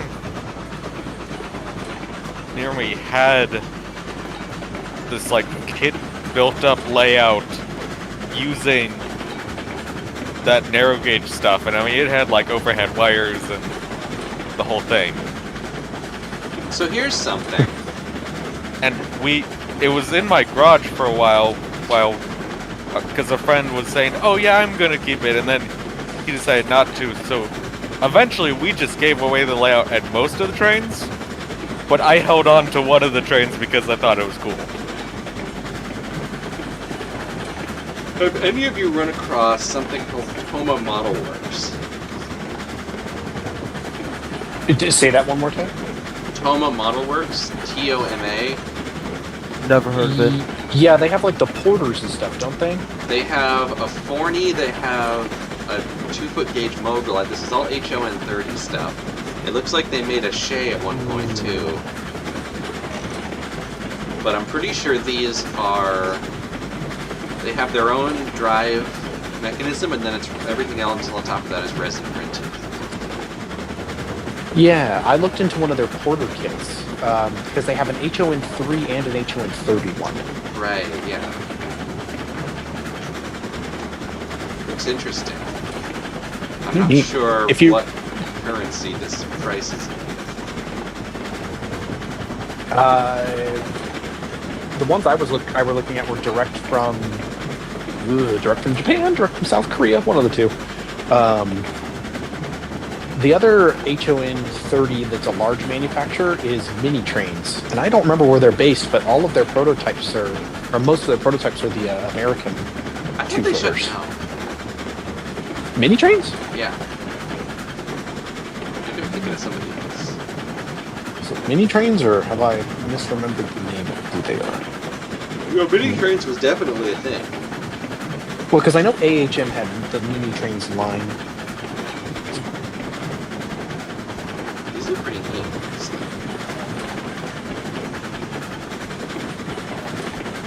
They look like a pain to assemble because everything's tiny and resin printed. Actually, Oh, the Cookie Monster is coming my way. Oh Hurrah, yeah, hurrah. that's... Except I'm going who's the opposite driving? direction. Somebody's in the cab and it's not me. I don't know. I'm on my logging train, just carrying logs. IC Pacific, I'm Midget in- for Noon, is that you? Yeah, but I'm not running it. Oh, okay. I'll get... I'm gonna cause lag and turn on the bell.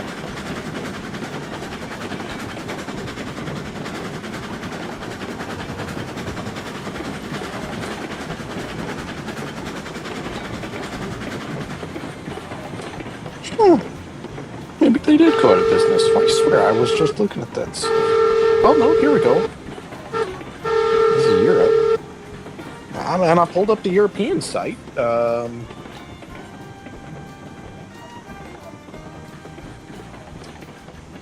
We're in the wrong place, aren't we? We meant to go to the sample. Oh yeah. Oh yeah, yep. It's good to know I'm not the only one not paying attention. That makes me feel a little bit better about it.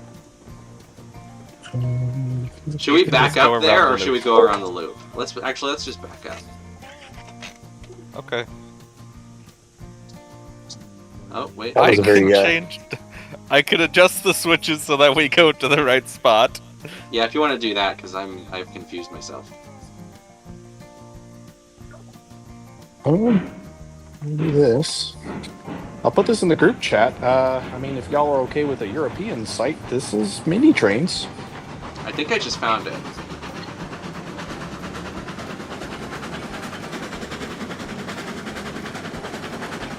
Oh, hold on.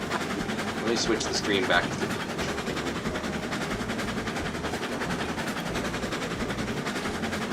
Oh, Chase, yeah, sorry, I was trying to look up the mini train site and I forgot I was sharing that window. Some would say we've gone on a tangent. Yeah, well, we've kind of, we've become distracted. We've become derailed. Oh, Yeah. boy.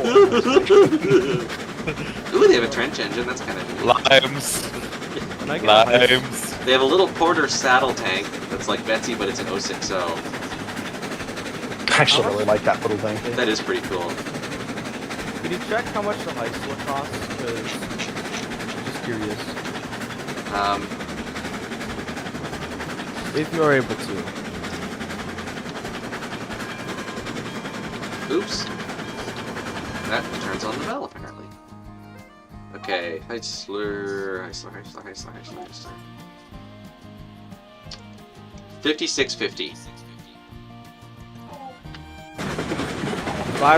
$5,650. Correct.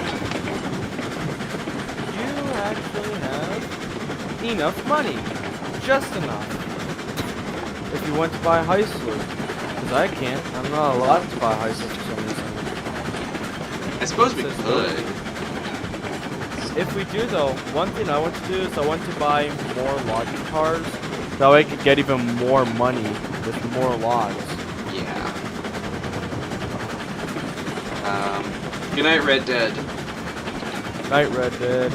Night Red Dead. Ooh! Okay, that bridge. The bottom of that bridge is the exact same height as the top of my smokestack. I'm pretty sure I just took a couple millimeters off going under it. And it's fine. I should have played That's what we call a Screech flat sound. deck and hone. Somebody lowered that bridge, and it wasn't me. Oh, I think it was me because we were trying to make the grade less steep. I decreased the grade, and then I think you guys must have changed it last time. Yeah. I mean, the bridge is fine. We didn't derail. It's not like we need to change it. It's fine where it is. It's comedy. Pause Just- for comedic effect. Just curious, what do you guys do with seeds? With what? Seeds? Seeds. I Seeds. do not know. I think... Because there's seeds at the depot. And I could try loading some cars up with seeds sometime and just take them out to interchange with you if you want. Let me look at the... Okay, it's not That's a different industry, isn't it? I don't think that one's on the Pine Valley one. I'm not sure what Well, the deal is with the seeds. I I've feel like gone that's like a by half-implemented thing. I've gone by seeds multiple times. Like What? like at the depot where I drop off the Stuff. logs, there's seeds for pickup. So yeah, Stuff. and their cars there that can pick up seeds. So Since maybe I'm not playing the game, my immediate thought was he was asking like, "What do we do with like sunflower seeds?" And I was thinking, or like I was like, Oh. where are we talking about? And then I remembered, oh, he's talking about the game. oh yeah, no sunflower seeds. You I can think just eat I them. don't. Right? Yeah, exactly. I think you just eat those. I don't know. Maybe that's what you do with the in-game seeds. John Rhodeson just might get hungry and have to eat those seeds. You have to fuel John Railroadson by giving Yeah. him seeds. Okay, that's funny. That's funny. It's like if you ever watched the old the X-Files, there's a whole running joke about sunflower seeds. Is sunflower seeds with John Rhodeson like the hamburgers for the handcar guys in Lionel Train Town? I haven't played enough of Train Town to know, but I would assume so. Lionel Train Town. I'm not certain I ever played that, but I'm trying to rack my brain. How many There- decades ago was that game? It was like late 90s, I think. Okay, me so look. it was 3 decades ago, guys. Let me look. It's about as old as I am, I'm pretty sure. I might barely be older than it, but I don't particularly remember. All right, so the seeds and water are needed 3D at the wheat Ultra farm. Lionel Train Town. Came Oh, out so- 1999. Okay, so it's only slightly younger than me.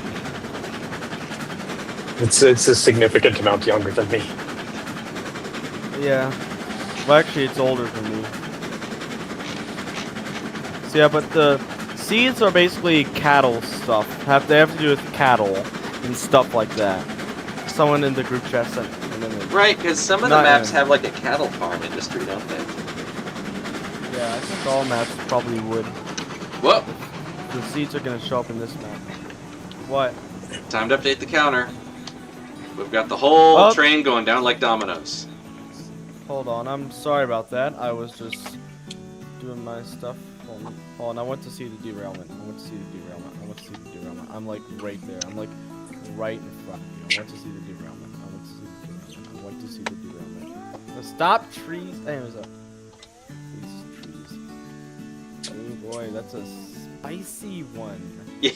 Ooh, that's a spicy Oh, boy. one.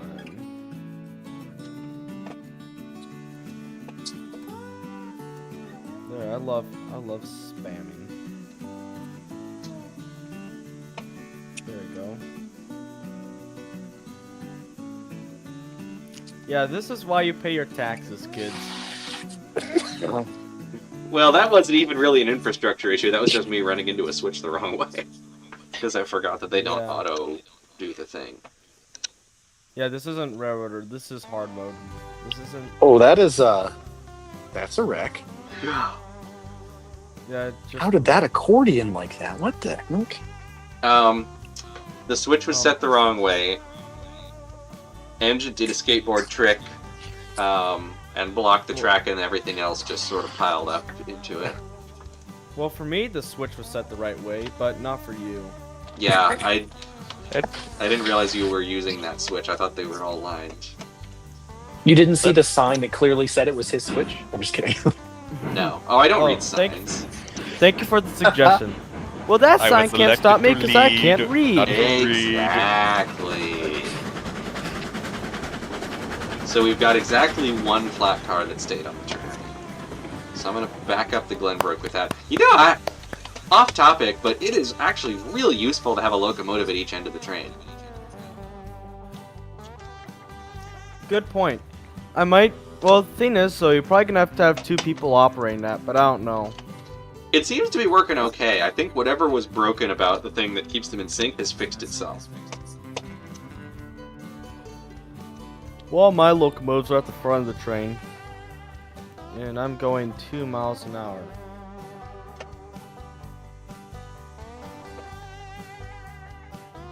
One thing I kind of wish is that the cars, when you re-rail them, would remember what the brake setting was before. Brakes? Who needs? What's that? What's a break? It's I the thing that definitely you want use in caboose racing when you're going over Wait. the steps. Oh, okay. So when the caboose breaks, I got it. Yes, exactly. I We just should do went caboose so racing slow. one of these days if we can get the game to run smoothly Ooh, enough yeah. for it. We'll do that on the waterlogged route. Yes. Actually, we'll just race Betsy's on the waterlogged route. Then we'll see which one can make it down the waterfalls first. Yeah. Oh, I love messing things up. Well, you've come to the right railroad. Yeah. Plankton, yeah. Victory, thy name is Plankton. I can't say it in the real way because my mom would yell at me if I said it in how he actually Well, yeah, you don't said want to it. be too loud. I don't know what time it is there, but it's like 10:30 in the Same. here. I believe you're also Eastern Standard Time, I think, because Yes. all of your streams say EST. Yes, I'm, Yeah, I live in the- I'm in the East Coast. Yeah, same. I love East Coast stuff. I'm Well, it's solid 7:30 p.m. where I'm at over here on the west side. Well, nice. So you've got 3 more hours of shenanigans than we do. Well, I mean, sure, it's Tuesday, but some would not say that Tuesdays are shenanigans days, but maybe. They are on this railroad. But I'm That's also fair. self-employed at the moment, so every day is shenanigans day. Yeah. I can only do so much shenanigans at my work. That's the problem with a real job is you have to actually not run it purely for comedic purposes.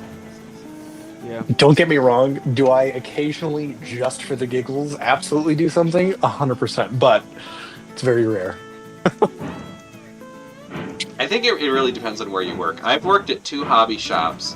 One of them was very shenanigans friendly. Like, anytime it was quiet, we'd be drifting RC cars around the aisles and stuff. The other one was basically always quiet, no fun at all. I just work in an RV dealership, and all I do is wash RVs. I haven't started back at that yet, but It's a pretty boring job, but on the way home I get to watch trains. That's Nice. the only reason I like. That's the only reason I like it, aside from the fact that I can get money. I don't know how many times I'll be watching the entire lot this year, though. Hopefully more than once, because that way I can stack up money and get. Where do we want to take the beams? Your mom's house. Roasted. People still say that? Somebody get some cream for that burn. Let me see if do I have a sound effect for that? This is what I get for trying to run a railroad. Yeah. That's like, Run a railroad. What's I feel that? like that could be an alternate Bachman slogan. Like, not instead of no, that's the way to run a railroad. It's no, that's what I get for trying to run a railroad. This is what I get for trying Yeah. to run away. That's the slogan of those old Bachman steamers with the plastic axles. Yes. Too cheap to buy anything else. Thing is, for the same price as those, you can get an IHC that runs infinitely better. I just realized I've been pulling against the Glenbrook's brake this entire time. For the same price as those, you can probably 3D print. Yeah, I mean, there's a lot of older model trains that are actually decent, and the You just gotta kit bash with them, kind of. Are you Pre- wanting to run yeah, up to the pre-mid logging 2000s Bachmans are not one of them.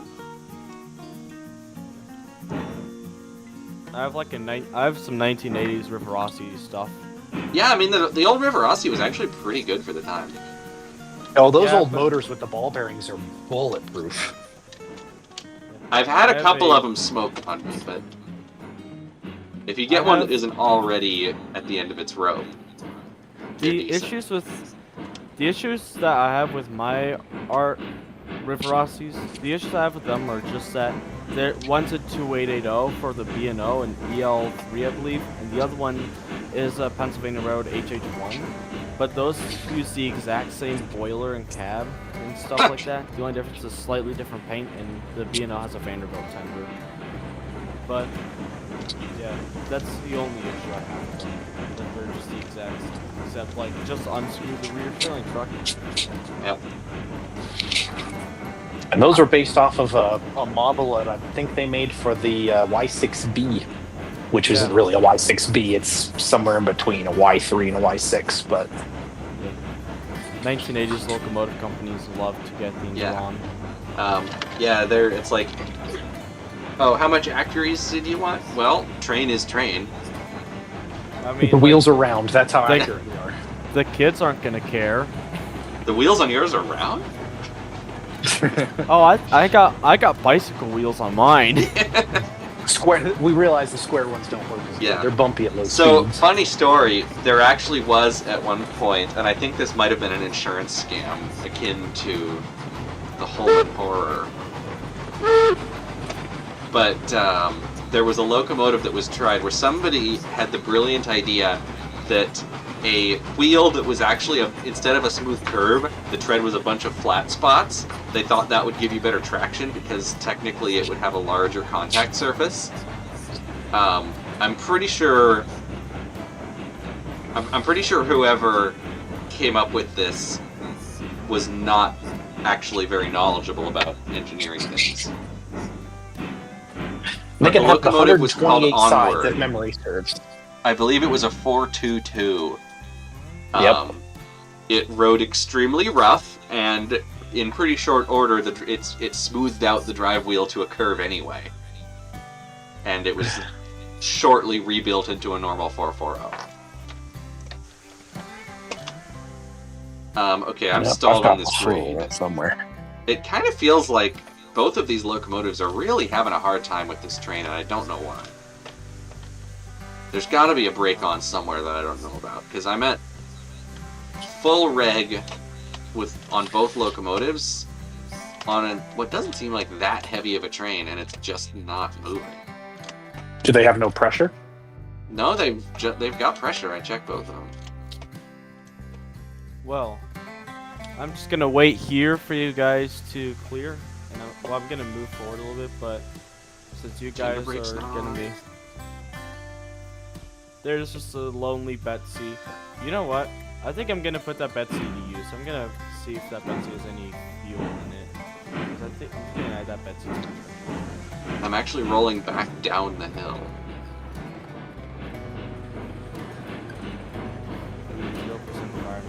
Should I take this one lonely Oh! Betsy locomotive with me on my train? Sure, why not? I think I might have just found my problem. What's that? One locomotive was set to forward, the other was set to reverse. Oh! Well, That'll do it. Chase. Oh, chat is stuck. Somebody try chatting something and see if it goes through. He's talking about the one on Oh, in your OBS. screen. Okay, I'm not actually sure how to fix it. Hold on. Let me try.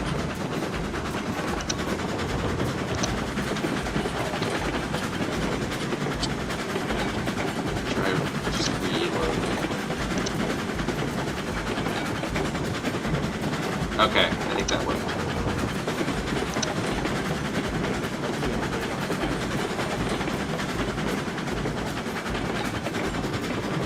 Alright, we are moving again. I think chat is moving again. Hold on, let me try something and see if it goes through.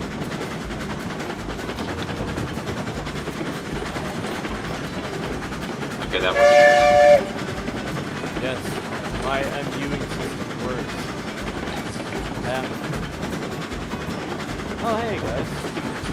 I see you guys.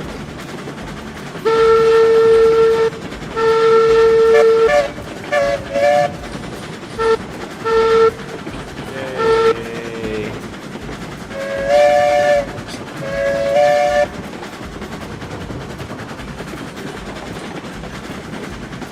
That's gonna prove what? That birds aren't real? Have you ever seen a bird in the same room as a robot? No? Well, there you go. Well, why would you do that though? What's the point of doing that?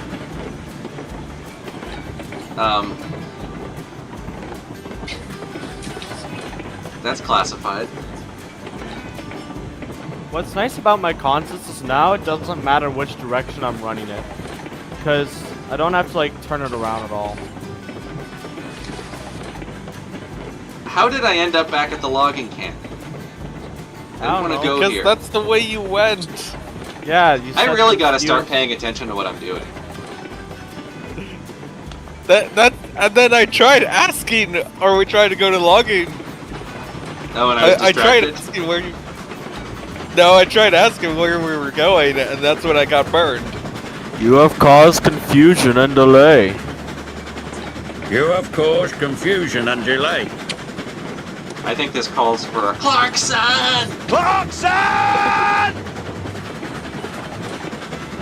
sometimes my genius scares me. Almost frightening. It's lightning. You need a zest. Fascinating.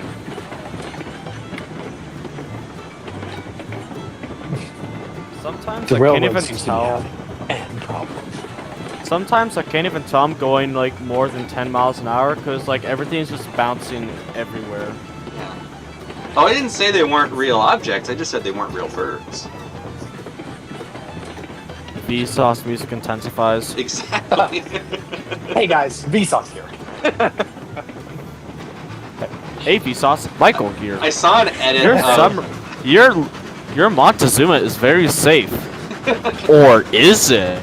I saw an edit of that where it's from Cars. It's Lightning McQueen's sitting there with like the road paving machine, listening to the radio, and on the radio it's Vsauce, Michael here. Where are your fingers? Ah!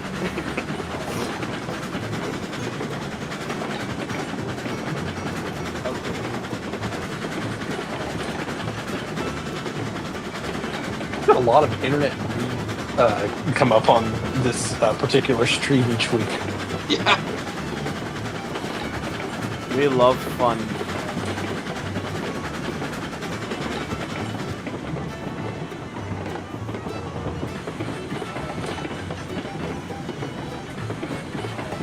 So yeah, can you hear me fine with this? You're a little quiet, but not terrible. Yeah, my microphone just really loves to not pick up on when I want it to pick up. Maybe I wonder if if it has like a noise reduction thing that's a little bit too aggressive. I don't know. It doesn't seem like it's distorting the audio though. It's just really quiet. Yeah, it might just be a quiet microphone. Who knows? It might just be an Yeah. introvert. It might be a single direction, so you may have to orient it slightly differently. If you have it oriented away from you, it won't pick it up. Oh yeah, that's a good point. It's facing my direction.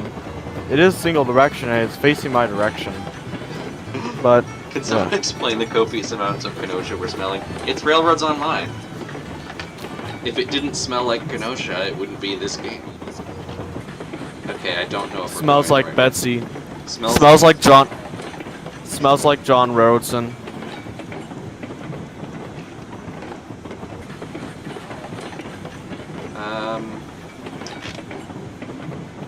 Who's building track over here? 'Cause Me. I may shortly be coming through with a train. Well, wait, I can go a different way. Wait, can I?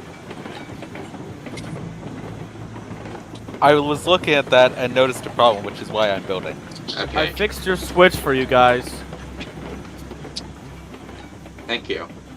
I need to go back and use a You're different welcome. route so that I don't plunge into the ravine in the construction zone. I mean, you could always go back to the logging camp again. That does seem to be kind of my default destination here. I've been there twice now, and I haven't meant to go there at all. Listen, it just means you have good directional sense to the logging camp. Yeah. The logging camp, it calls to me. Oh, dang it, I was about to go there. Calling, calling. Do you have any named passenger trains on the Oak Ridge Railroad? Not yet. I'll probably do one eventually. 74, 76. Sorry, I think I missed that chat. I've been trying to keep up with chat, but also trying to keep up with my train. So if I take this route No, That it's unloading goes- the wrong side. Dang it. there, where the heck? I have does that saved go? one log. That goes. Why does that go? One of the cars only has one log worth of revenue. Oops. Yeah, I know. We might end up with some floating track, but it's fine. It's fine. It's not floating. It's decided that gravity isn't real. Just like Gravity? birds. What's that? Yeah. What's gravity? Oh, if you want to talk about like bugs and animals, like questioning gravity, look at the bee. Yeah. What was the quote from the Bee movie? According to all known scientific principles. Yeah, exactly. That's What's exactly funny what- is, yeah. since that movie came out, they actually have studied bumblebees more and figured out how they fly. Ow. And it's kind of funny because the answer is literally just the bee itself is way smaller than we thought it was, and what we're looking at is mostly just like fur. Air. It's just like a regular sized bee, but it's really fuzzy, so it looks like twice the size that it is. And the air can flow right through the fuzz, so it doesn't impede its flying very much. More bumblebees that had to like that. I love bees. Like bumblebees, I love. Yeah, bumblebees are awesome. I hate wasps, yellow jackets, hornets, all that stuff, but I Yeah. absolutely love bees. Bees are just so cute and so nice. Bees are adorable, and a lot of them actually are pretty friendly and not hostile to other creatures. Wasps are like bees' evil twin. Yes. They're like, what if bee but rude? And I think one of the reasons for that is that wasps can sting multiple times, where bees can only sting once and then they die. So bees are a lot more careful about who they sting, because they only get one shot at it. Whereas wasps can just sting anyone and everyone with wild abandon. Well, I'm hoping that this train will not derail. Most of my power is in the back of the train. It's So- probably fine. Yeah. But hey, at least I'm not having to like do more switch settings. This guy just run this train back and forth.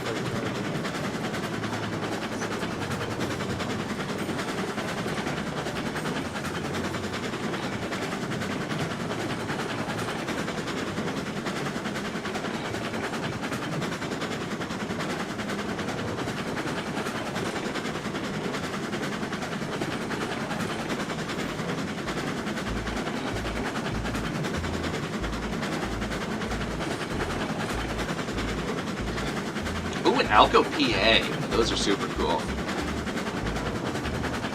I like Alcos.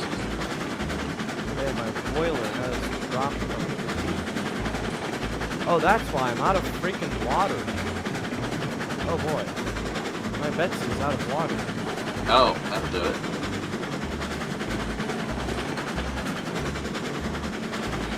Oh.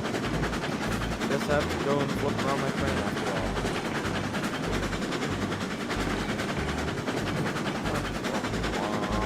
Will you cut that out? What? As he's been.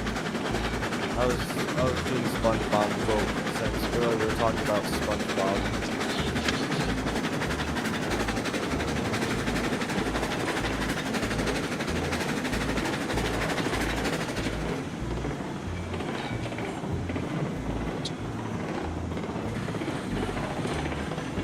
I'm going like almost 30 miles an hour down this hill, so it's just a tiny bit sketchy. We prefer the term spicy. Yes.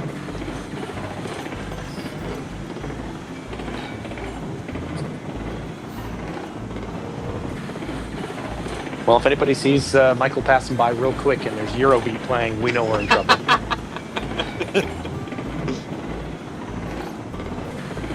Deja vu, I just fell off this bridge before. Before Fire up dying in this my time. before dying in my loco, cause it's Kenosha.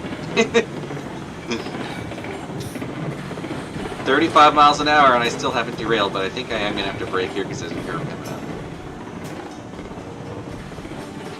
Deja Kenosha. Yeah. Deja Kenosha. That's... Can't wait for Heist to make that. Yeah. I'm surprised Heist hasn't done more, like, Eurobeat memes. Deja Kenosha. I'm just flying off the rails and because I'm dumb. I'm dumb.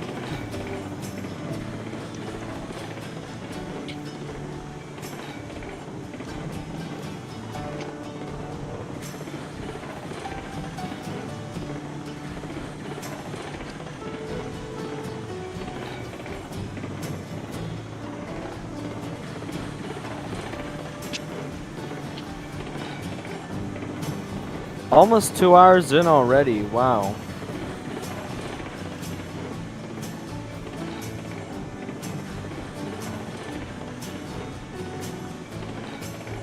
I feel like the time goes faster the more we get distracted and stop playing the game. Well, I haven't stopped playing at all. I've always been Oh, just listening and logging. I stopped playing for a while because I got distracted looking up 2-foot gauge stuff. Yeah. Now it's just like I still log. Yeah. I love logging. I feel like this could actually be a pretty chill, relaxing game if it weren't so buggy. Yeah. Yep. Exactly. That reminds me, just- there is a release date for a bumpy ride. The full I don't version. know much about the game. Do you It's know much about the basically game? it's like kind of more of a cartoonish, cozy arcade style equivalent of this game. And less buggy. Yes, I've played the demo version and it seems very smooth. And the only thing is, I'm not sure if there's multiplayer yet. If there is multiplayer, then maybe we could do that as our next game. That's kind of what I'm thinking. I need to look it up. Let me get Let me just take a break from work again.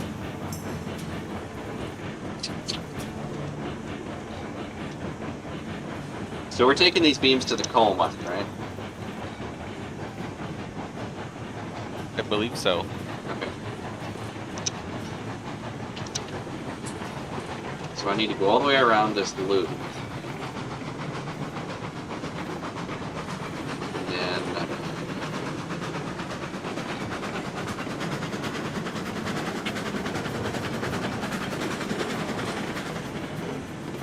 That's why I just added more track.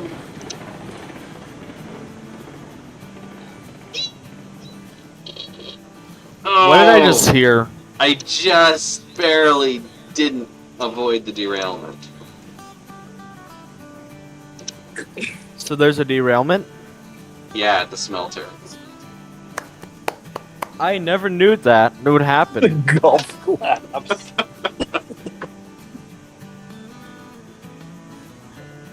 Maybe that's how we should approach derails from now on. Is like the very calm, like golf announcements. And he's come off on the middle of the third corner. Oh, it looks to be quite nasty, that one. And just real. Yeah.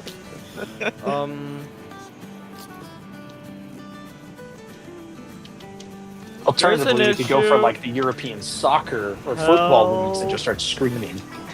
Yeah. Help. What's happening?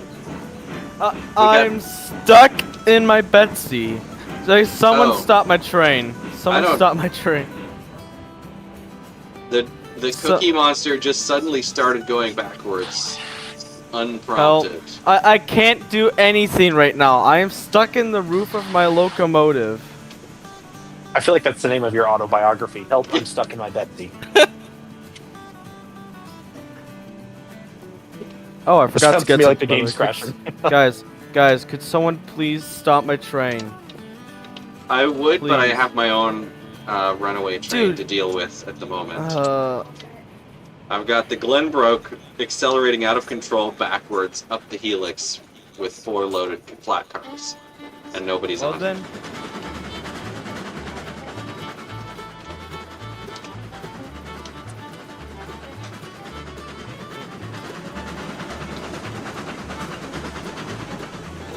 All right. I have captured the wayward beast. I think I have to hop off soon. My mom's being extremely. She's not letting me do what I want to do. Oh, Bumpy Ride doesn't have multiplayer? Okay, I guess it's Railroad then.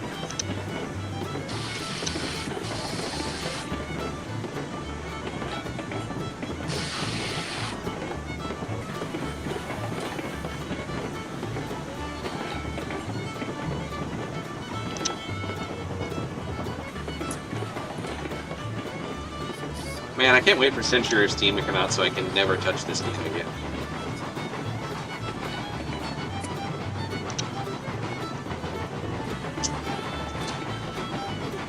Wasn't there like a Thomas and Friends game that came out recently? Yeah, there was. The Wonders of Sodor. From what I've Okay. heard, I- it is kind of buggy. Because it's from the same devs that did, I think, Train Sim World, and that was kind of buggy as well. Yeah. Yeah, dovetail. It's the exact same team. Gotcha. And because it's I just- the exact same team, it also doesn't have multiplayer. I feel like I saw a couple things about it, and then I feel like it's quietly faded out, and I was like, what new Thomas game has been made? I was like, this is what? By the way, I saw I've some set my screenshots train from to it, and for zero. some reason the lighting looks really weird. Like, it doesn't... It gives it this very strange vibe that doesn't feel like the Thomas universe. There's like really sharply defined shadows on the faces, and it's very strange looking. Sir Topham Hat looks like one of the most cursed people ever. Well, to be fair, It's, that's kind of true in all iterations. it's Thomas meets Backrooms with harsh lights.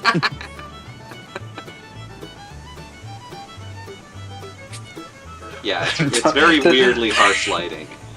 Like, I feel like it wouldn't have Thomas been that Cinematic hard Universe. to engineer game lighting that matched, like, the very soft studio lighting style of the Thomas TV shows, but no, instead they just copied the lighting from Train Sim World.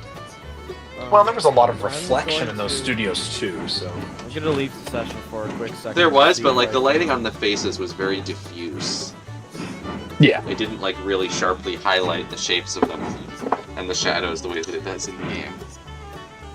It's a small thing, but I noticed it, and Given that I was already not that interested in the Thomas game, it kind of put me off even wanting to be like, oh, well, at least it's well done, but it's... eh. My game crashed. Oh. That reminds me, I should probably save. I just left and I'm joining back in. And hopefully things will be good. Welcome, Model Rail fan. Welcome, Isaac's Garage.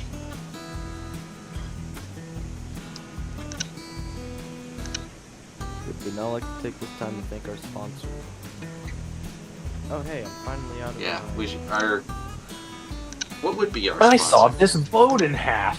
Flex steel. By the way, just like to let you know, there's been a purposeful derailment to attempt to get me unlocked. Okay, it's doing the thing again where when I save the game, the little icon just keeps spinning forever. Fatal error. I got a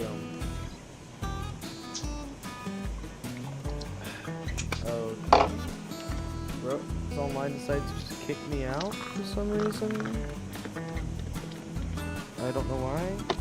Alright, watch this. Here goes the Star Trek mug. Hold on, I'm coming back in. Going back in the server. Oh, you said Star Trek mug?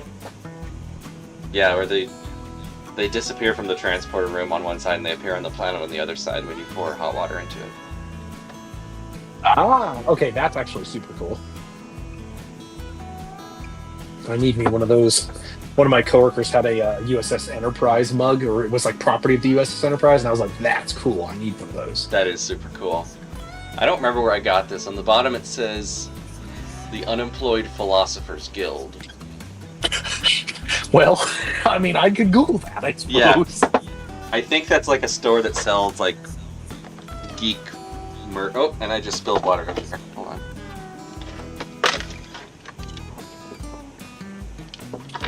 Okay, this is... Hold on. I've had a Kenosha moment on my desk. Does anybody want a really wet tag from a soundtracks package? Oh, what? It was an actual tsunami. Yes, it was. There. I'll be leaving the stream. Sorry about that, guys. That was this is what I'll live on a high note or a low note, whatever you. On that bombshell. Some would say on that tidal wave, but that's okay.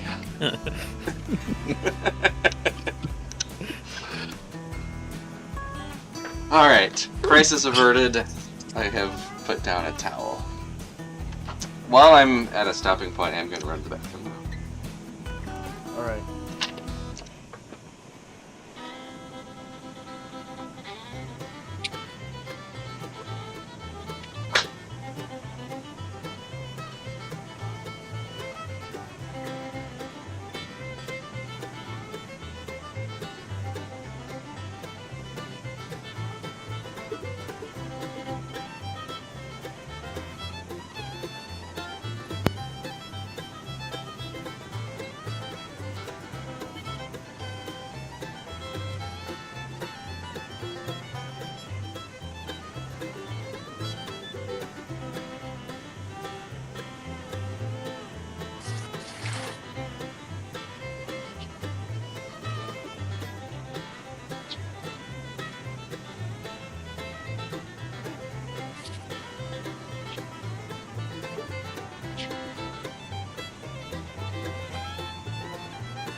Hey, vintage question. Was it Yes. you that I was talking with about O-scale stuff? Probably, because I have a whole bunch post-war. That's okay. It was you, Al. I was thinking about that. So, question for you.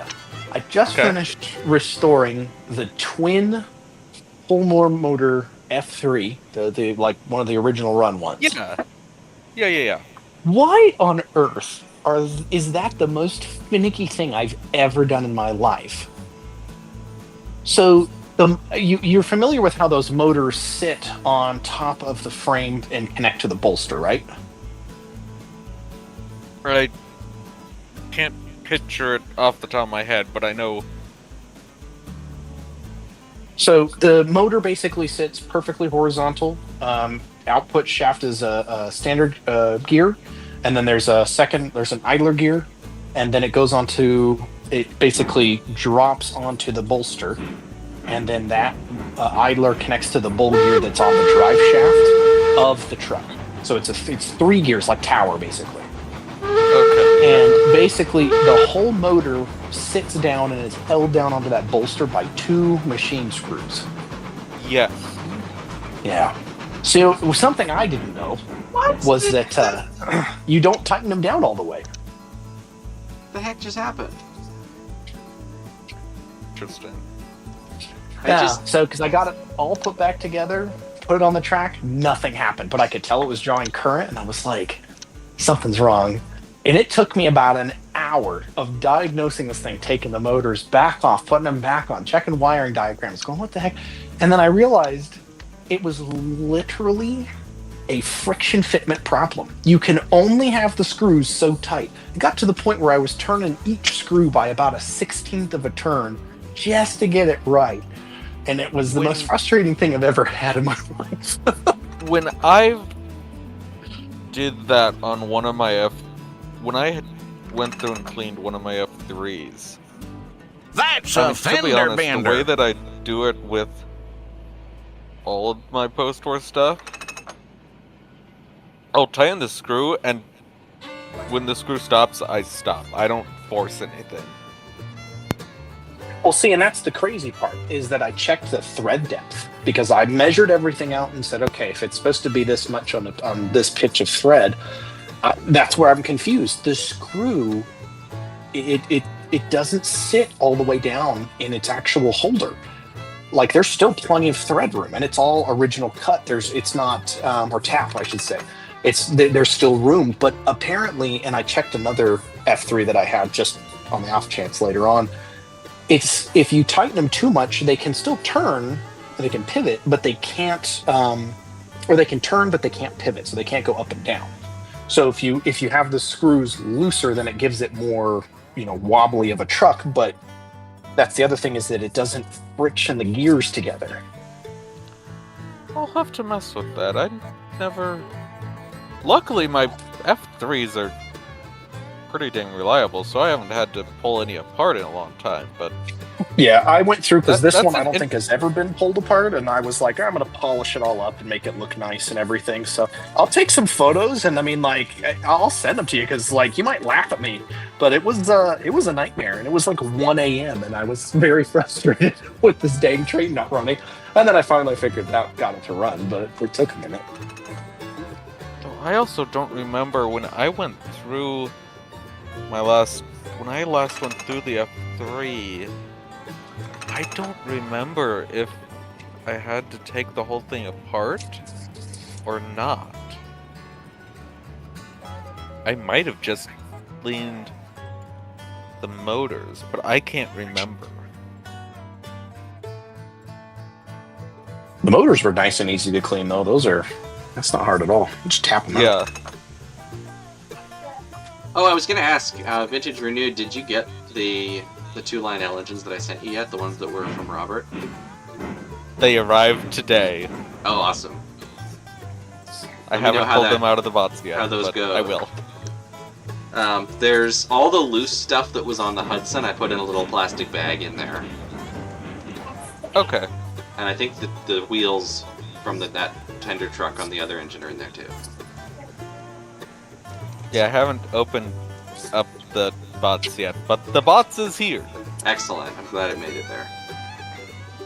Nice. You sent him a baby Hudson or like a 773 or? No, I'm just kidding. It's one of the I forget the number, but it's one of the semi-scale post-war ones that uses the same shell as the Berkshire. The 2046. Yeah, that's the one. Oh, got it. Okay. One of those, and then one of the torpedoes. I want to say a 1668. Yeah, I think it's the 68. Oh, okay. Those are neat. Yeah, they need a little bit of work, but yeah, Robert sent me those along with a commission, which, if you're still watching, thank you, Robert. I looked at them and determined that getting them running and running well was going to be a bit outside of my expertise because it's vintage stuff. So I figured I'd let them go to someone who had an appropriate layout for the era and who had the spare parts and stuff. There you go. I did want to ask before I put anything on the eBays. I've got an MTH Amtrak set. It's 5 bi-level coaches and a Dash 8 40B full scale. If anyone here is interested, I will happily discuss it with you before I put it on eBay. Message me some photos. A friend of mine might be interested. Can do. I can do that. It's fine. It's used. I mean, the gentleman I got it from, I don't think he really ran the Amtrak cars that much. The diesel's been run. Everything works. It's all lights and stuff like that. I don't have any of the original boxes though. Yeah, a friend of mine might be interested in that, but I'd have to show him it and see what he says. Yeah, it's cool. Big old thing. It does. Okay, technically it goes around 031. Not happily, but it does. Yeah, it's like the Polar Express where it bends like a snake. Pretty much. Well, this thing is. Let me see. Hold on. This locomotive is probably 16 inches long, and so when it goes around an 031 curve, the entire all 3 rails show on the one side. Yeah. The friend of mine that has his own train store, he's talking about he has his own train store, but he's also part owner now of the multi-vendor mall that he's in. Oh, nice. And so he's been talking about doing a giant loop around the entire thing with like 072 curves. That would be awesome. Oh, wow. Although, So, honestly, friend- I would almost say maybe do G-scale instead, because it's more visible from I a would distance. I would agree. And maintenance is easier because you can get a battery-powered one and just charge the battery. Exactly. At first they were looking at G-scale, and then he realized, oh, it's a whole lot cheaper for us to buy Menards track and do it in O-gauge. There is that. G-scale doing- track is very doing- expensive because it's rated for outdoors. A little bit of NOx on the old tubular track, and it'll go outside too for a little while. For a little while. But yeah, if, Depends on how humid it is. Yeah, I mean, O-scale, I will say, one thing I really love about 3-rail is because there's 3 rails, you have so much redundancy in the pickups. Like, every single wheel can be picking up for one side of the circuit, and then you've got like 3 or 4 rollers picking up for the other side, and they're sprung so that you know they're always going to make good contact. It is such a relief to go from the fiddly pickups of HO, where you basically need to keep alive to get over anything, to O-scale, where everything just works even if it's caked in mud. Post-war stuff can be kind of finicky if one of the if one roller doesn't spring back totally. It can sometimes be finicky on switches, but it's not very often. It's not all the time. It's Most finicky post-war thing I've found so far is this stinking plastic centering screw washer that goes right where the rollers are. There's 2 of them. Oh man, sometimes I just want to throw these things out the window. Because you get them and you're taking them out. You're not even putting them in. You're taking them out, and because it doesn't press necessarily, but it sets pretty tight down onto that roller platform on the bottom of the trucks or the chassis, and then it pops out. Oh no, and it cracks, and you're like, great, cool, it doesn't work anymore. Oh, that's annoying. One of the post-war 44 tonner that I have, one of the springs for the pickup is like just out of place or whatever, so it springs back, but it's kind of delayed. Ooh. Oh. It's not all the time, but it sometimes is kind of slow at bringing back, so that thing doesn't totally... The E unit on that will reset on switches because it will lose power. That is one thing that frustrates me a bit with 3-rail is the need for E units, and that's one of the reasons why I decided to try and make DCC and 3-rail work. Which it does. It actually works really well as long as you're using newer models that have CAN motors. Yeah. You just have to wire it up yourself because nobody, except I guess technically MTH, makes DCC capable 3-rail stuff out of the box.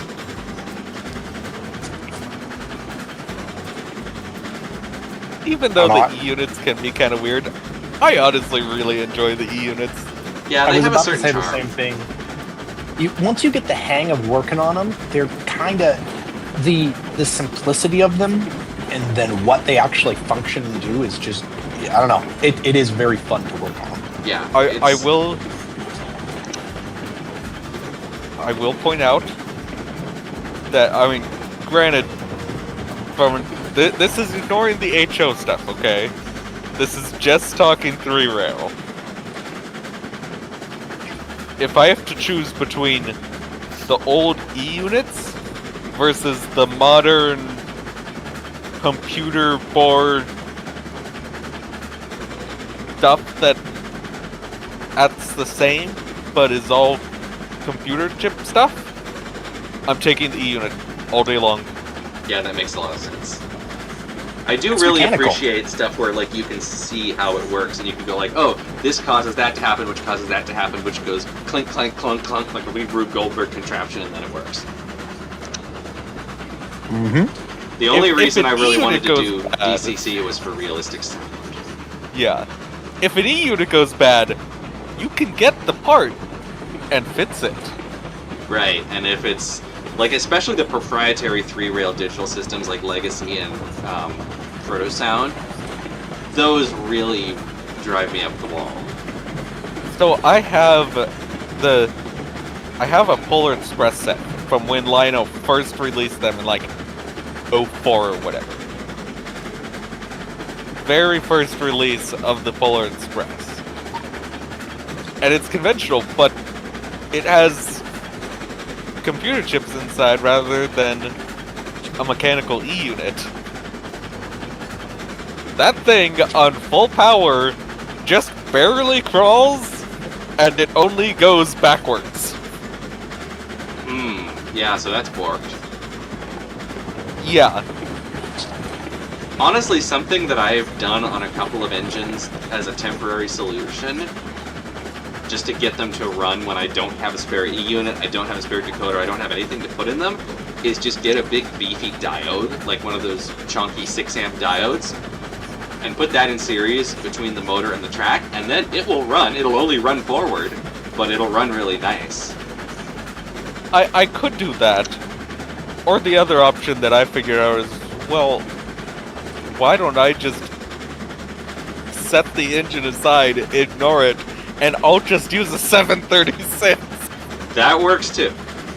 That absolutely works. 736 looks better in my opinion too. Just curious, Red Oak, are you IC Pacific? No, that's, I think that's Vintage Renewed. Yeah, Okay. that's me, vintage. Okay. Okay, so no one spent the money.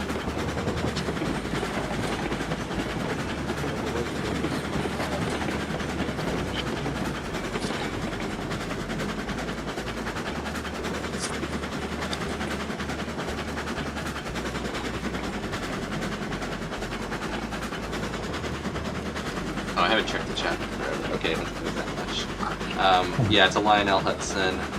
Nathaniel, the Locomotive's blue. It's one of the paint schemes that you can get for this locomotive in the game. Not prototype realistic at all, but we thought it was funny. Hello, Evan. Yes, Robert, it was a 2046. I'm a real fan. Yeah, G-Scale is expensive. Honestly, G-Scale is not really any more expensive than O. It's actually arguably cheaper in some aspects, but any large scale is going to be expensive. It helps to know how to tinker, because then you can buy stuff that people are unloading cheap because it doesn't run, and you can make it run. That's what I enjoy doing. One of the things that somebody told me once, and they said it as a word of caution. They were basically saying, hey, if you get G-Scale track used, you want to double check for a few things. And I was like, okay, you got it. And then basically they were talking about like UV ratings and things like that. And I was looking into it because I live out here in the middle of the desert. And so I was taking a look through because a gentleman basically gave me his G-Scale layout from his backyard. And he goes, oh, well, yeah, I use this UV treatment stuff on everything every year. And I was like, okay. And so I was kind of taking a look through. I didn't put any treatment on, and it's been out in my front yard for over a year with 0 problems. And I was like, yeah, I guess the used track turned out okay after all. Yeah. The one thing with G-Scale track that I have found is the ties are usually made of some kind of like high-density plastic that's supposed to be UV resistant, but it is plastic and it will age. So if you get like LGB track like from the 80s, the ties will eventually start to crumble and the rail will start to come loose. I've experimented with 3D printing replacement ties, but the 3D printed plastic will have a much shorter life, especially outdoors. So eventually, just get some wood strips. Yeah, I've thought about trying that. That's just how would you? You'd have to figure out some kind of jig to accurately spike the rail onto them in the correct gauge. I mean, well, they make G-Scale. What is it? It's like the HO NMRA gauge. I'm pretty certain they Right. make one in G-Scale for. I mean, you for could honestly track. probably 3D print something. It's not like it needs to carry a lot of weight. No. I mean, I'm honestly thinking with the size of G-Scale and the actual like rail size on the base, you could honestly just actually nail it down. Like you could just take, I don't know, 1/4-inch little pike nails and spike the stuff down into the wood, and it would probably be okay. Yeah, if They I ever do sell- like a permanent outdoor layout, that's probably what I'll end up doing. Is just ripping the crumbly ties off of all my old LGB track and just spiking it to wooden ties. Well, and then you can bend the rail to whatever curve you need to as well. Exactly, and I can like take all the rail from my 4-foot diameter and bend it to something that's a little bit less ridiculously tight. They sell the nails or whatever you need to do hand laid G-Scale track. Yeah. Just any type of plastic outdoors is going to be affected by UV eventually, even if it's UV resistant. Yeah. Because I've got my track laid out, and half of it is screwed together. The other half I have all the screws for, I just haven't actually gotten into it. And I have to tap a few of the rails. But I've got about half of it screwed together with the joiners. And then I'm going to use like just regular bricks, like 2x4x8 bricks. And I'm going to put those underneath and then level the whole thing out so it's nice and flat. And I'm thinking that should be pretty good. If I need to, I can use like either adhesive or I can use a cement screw into a couple of the bricks, and it should hold itself down pretty nicely. Okay, yeah, that sounds good. I've been looking into what it would take to do a garden railway here. The problem is, in the Northeast, it snows and it gets quite cold. It gets well below freezing, often below 0 degrees Fahrenheit. And frost heave becomes an issue with anything like posts set in the ground. So like, yeah. you get something, you sink posts in the ground, you get your layout all built, you get everything leveled, and then when it thaws out in the spring, it's not level anymore. Well, it's just like a real railroad, though. It is, but it's very high maintenance. So instead, I think out here, I mean, I do say it's a desert. So I live in Las Vegas. I'm not gonna tell you where in Las Vegas. But I live in Las Vegas. Yeah, It's you the don't have to middle dox of the yourself. desert. But that's fine. I live in Vegas. It's fine. Southern I have Nevada. relatives There we there. go. Yeah. So, I mean, it's sunny. Don't get me wrong. But during the winter time, it doesn't necessarily snow. It has a couple times, but it rains, and it rains hard. So that's what we get out here. We don't get frost heaves. When I lived in Colorado, we got frost heaves, and that sucked. I had to fix fences from that stuff. But out here, when it rains, it just, because of the ground, there's only so much before you hit caliche, which is basically like natural cement, kind of. Flash floods are a real thing. Now, I don't live in a floodplain, thank goodness, but it does move things around with the water. And so you will go out, and if I built something up with basically whatever silts and rocks are there, and then it rains, it's gone. It's completely washed out. Yep. Yeah, there's different challenges depending on where you are. I think what I'm gonna do is, because my dad and I are putting together like kind of a basement workshop situation in a spare room that we have down there off the garage, we're gonna put in like various woodworking tools, various train and 3D printing, and possibly a CNC machine and stuff. And we're going to have a G-scale shelf layout around the walls. So we'll be able to run G-scale stuff year-round, indoors, not worry about frost heave, not worry about weather. It'll be heated. So it's not technically a garden railroad, but it'll be much more low maintenance and easy to use than a garden railroad. Yeah. Well, I mean, yeah, I get that. The main thing that the main challenge that we're dealing with is how to get it across the doorway so we can have a continuous loop. So I'm trying to design some sort of gate that can like raise up to the ceiling so you can walk under it and move, like, because we want to be able to move like pieces of plywood and stuff under it for whatever projects we end up working on down there. Why don't you just have it attached to the door and then have it hinged so that when the door opens, it hinges at the same point and basically opens with the door? We would, but there isn't really a door as such. The thing is, the room used to be the garage, and then they added on a separate garage. So it used to be a 2-car garage, and there's like 2 car width openings. One of them has a pair of swinging doors on it. The other one doesn't, but it used to. We're thinking we might move the swinging doors over. But in any case, it's too wide for there to just be one door that goes all the way across it. It's like 5 feet wide.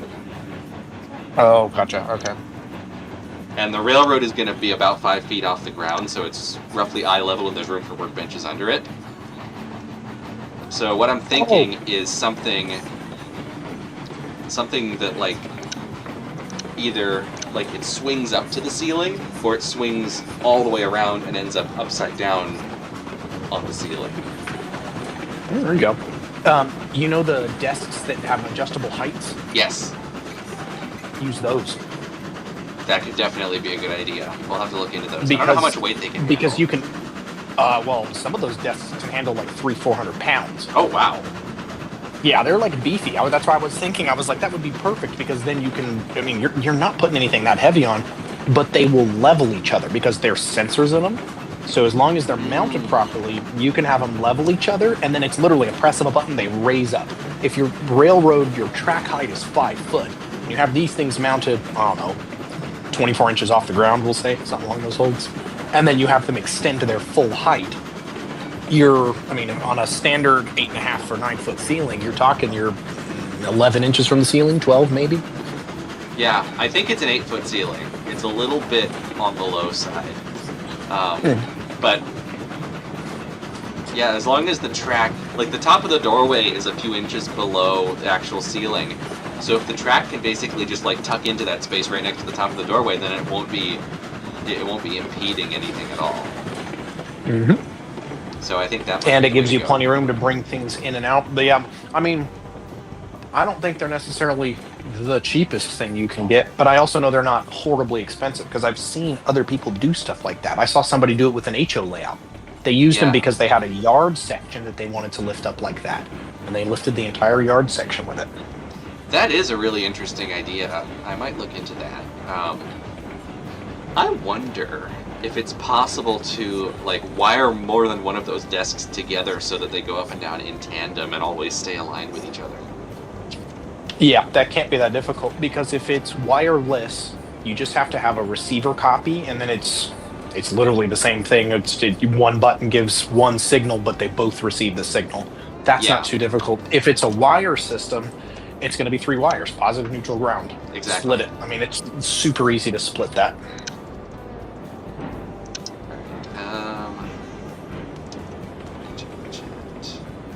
Brass track. Yeah, the Bachmann G, the basic Bachmann G-scale track, I think is a hollow steel rail. It's fine indoors. You just don't want to use it outdoors because it'll rust through, and the ties aren't UV rated. Simulator guy. Yep, all my track outside's brass. Yeah. That simulator guy. How much longer are you gonna stream? I'm thinking I'll probably wrap it up pretty soon here.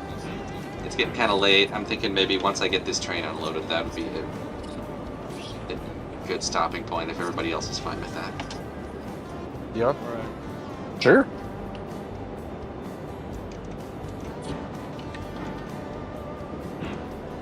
So I've rejoined your company because I was kind of like when I left the game, I left your company, so now I'm back in your company, I think. Okay.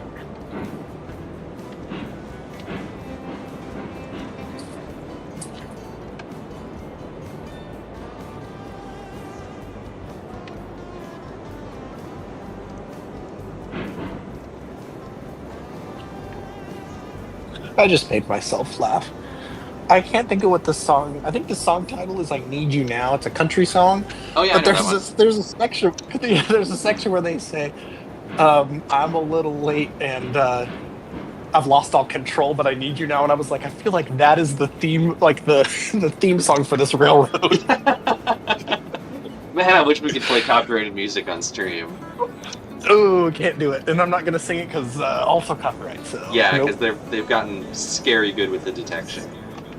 Okay, I've got the Yeah, train unloaded, and yeah. it just now occurred to me, if we're going to be running trains up this hill with the locomotive at each end, we don't actually really need the loop. I'm going to leave it alone, because... just discovered. Okay, let me turn some lights Yep. on. Yeah, I've I mean, got if decent loot because I have a locomotive on each end. If we're wrapping it up here... Oh, Hello. hello, Hey, you Peter. guys. Guys. Hello. Am I interrupting anything? No, we're actually... Well, we were thinking about wrapping up momentarily, but we can keep going for a little Okay. bit. I unfortunately could I at do least- not have a moment to play, but I wanted to share something really cool with you guys. I have committed to university. Nice! Congratulations! Nice. Ooh. Hooray! I committed to Congratulations. Worcester Polytechnic Institute. Which Nice. is Nice. only a few minutes from Mike. Awesome. Very So, nice. I wanted to share that Nice. news with you guys, and this is live, like as it's happening. So only moments ago. Well, good luck with I that. committed. Thank What you. program? I'll be in. I'm going to be an engineer. Sweet. Yeah, it's gonna be Well, good luck with awesome. Yeah. I was talking with All right. Michael this week, and I had a friend that went to Worcester Polytechnic, and he was like, you were thinking about it. I was like, heck yeah, I love it. Yeah, there you go. There you go. Very cool. So yeah, guys, I just wanted to share some exciting news with you all, and Yeah, that's awesome. How's the stream going otherwise? What are you guys We've up to? That's derailed a going pretty bit. It's going about as well as it can given how glitchy the game is. I think we've More had the or less- earliest derailment. I think we've had the earliest derailment ever in this stream. Yeah, like we 2 we minutes started. after I joined in. Oh, Chase says get one more derail to make it 10. Hold on, where are we at? Thing is, How have you guys derailed 9 times and I wasn't there? What the heck? I've learned how to derail on my own. Actually, you've taught me well. Congratulations. What Congratulations, what son. happened? Oh, I just kept running into switches the wrong way. Oh, the 3-way switches. Yeah. those Yeah, are messing you and guys sometimes up. going a little too fast. But I did get up to like 35 miles an hour down one of these hills, and I survived. Right. Yes. Very fun. We are talking about event. Probably once we get all the industries connected, we're going to abandon this game and start playing Railroader instead. Or other games. Yeah. That sounds like a good idea to me. Or whatever else we can find that has working multiplayer. Well, I definitely think Railroader would definitely be cool. Yeah, To do. I think we should at least give Railroader a try. Yeah. Are we gonna I'm start gonna a see new how road much with your Railroader Railroader? costs on Steam right now. Because if it costs a significant amount, then It's normally $30. I would wait till it's on sale and get it for like 15 if you can. okay, yeah, Just that's not a bad idea. Yeah, if you start doing Railroaders, then are we gonna do like a new world, or are we gonna play on a already world? I think we should do a new one. Yeah, I would say I think a start new world one. makes sense. Yeah.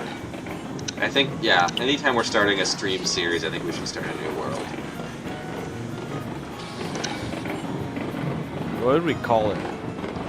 I don't know, are we doing another silly railroad, or are we gonna, well, I mean, I feel like if I'm involved, it has to be a Lonely silly Pine. railroad. We could do the Lonely Pine Railroad. Yeah? Or the Lonely Pine. Lone Pine. We could do a Twin Pine railroad. The Pine. I think as I've used Twin Pine Railroad so many times in Railroads Online, I feel like I have an interesting. We could do the idea. Pineapple Is- Railroad. we could have Is 4 it towns, possible- Penn, Pineapple, Apple, and Penn. If anybody remembers that. Pineapple. Yes. I have an interesting idea. Is it possible to start 2 different railroads on the same world in 2 different parts of the map? So it's 2 Ooh. railroads that are competing against each other, basically. That is a fascinating idea and one that I had not considered. I really wish Railroads Online was less buggy so that we could try that, because this would be the perfect platform for it, because you can just build track be wherever pretty you want. cool. Yeah. And then we could compete for wealth or something. And the other thing in Railroads Online is you can actually add more industries wherever you want, so we could have like competing logging camps and sawmills and stuff. Yeah. Man, I wish this game wasn't so buggy, because there's so much cool stuff we could do with it. Don't worry, a better game is coming soon. Yep, In like a year or 2. more. Yeah. Berkshire, do me a favor. If you haven't friended me on Discord yet, friend me. Send Oh, me of your course. Steam name, and if I can catch it on sale fast enough, I'll just make sure that I gift it to you, so that way you don't have to worry about it. So, because university is awesome. expensive, I know how expensive university is. Yeah. So, if I can catch it on a good sale, I'll just gift it to you real fast, so that way we can all just keep playing. So don't worry about that for right now. Just make sure you friend me and send me your Steam name so I can add you as a Steam friend. Oh my gosh, that is so generous. Thank you that's so super much. kind. That's awesome. I'm very grateful. Thank you. I'll yeah. Are you? Do you have the red profile, right? I'm Venku the Hunter. It's got a Okay, picture of a gotcha, HO260 on it. Very nice. Okay, gotcha. I have added friend. You know what? I'm gonna go ahead and add all of you guys as friends. That sounds like it'd be a good idea. I think I've. And then I also sent Vintage. I sent you the pictures of that MTH set, by the way. Yes, I'm gonna send them to my friend right now. Yeah, if you want more detailed photos, I can. Again, it's used. It's fine. It's just not my thing.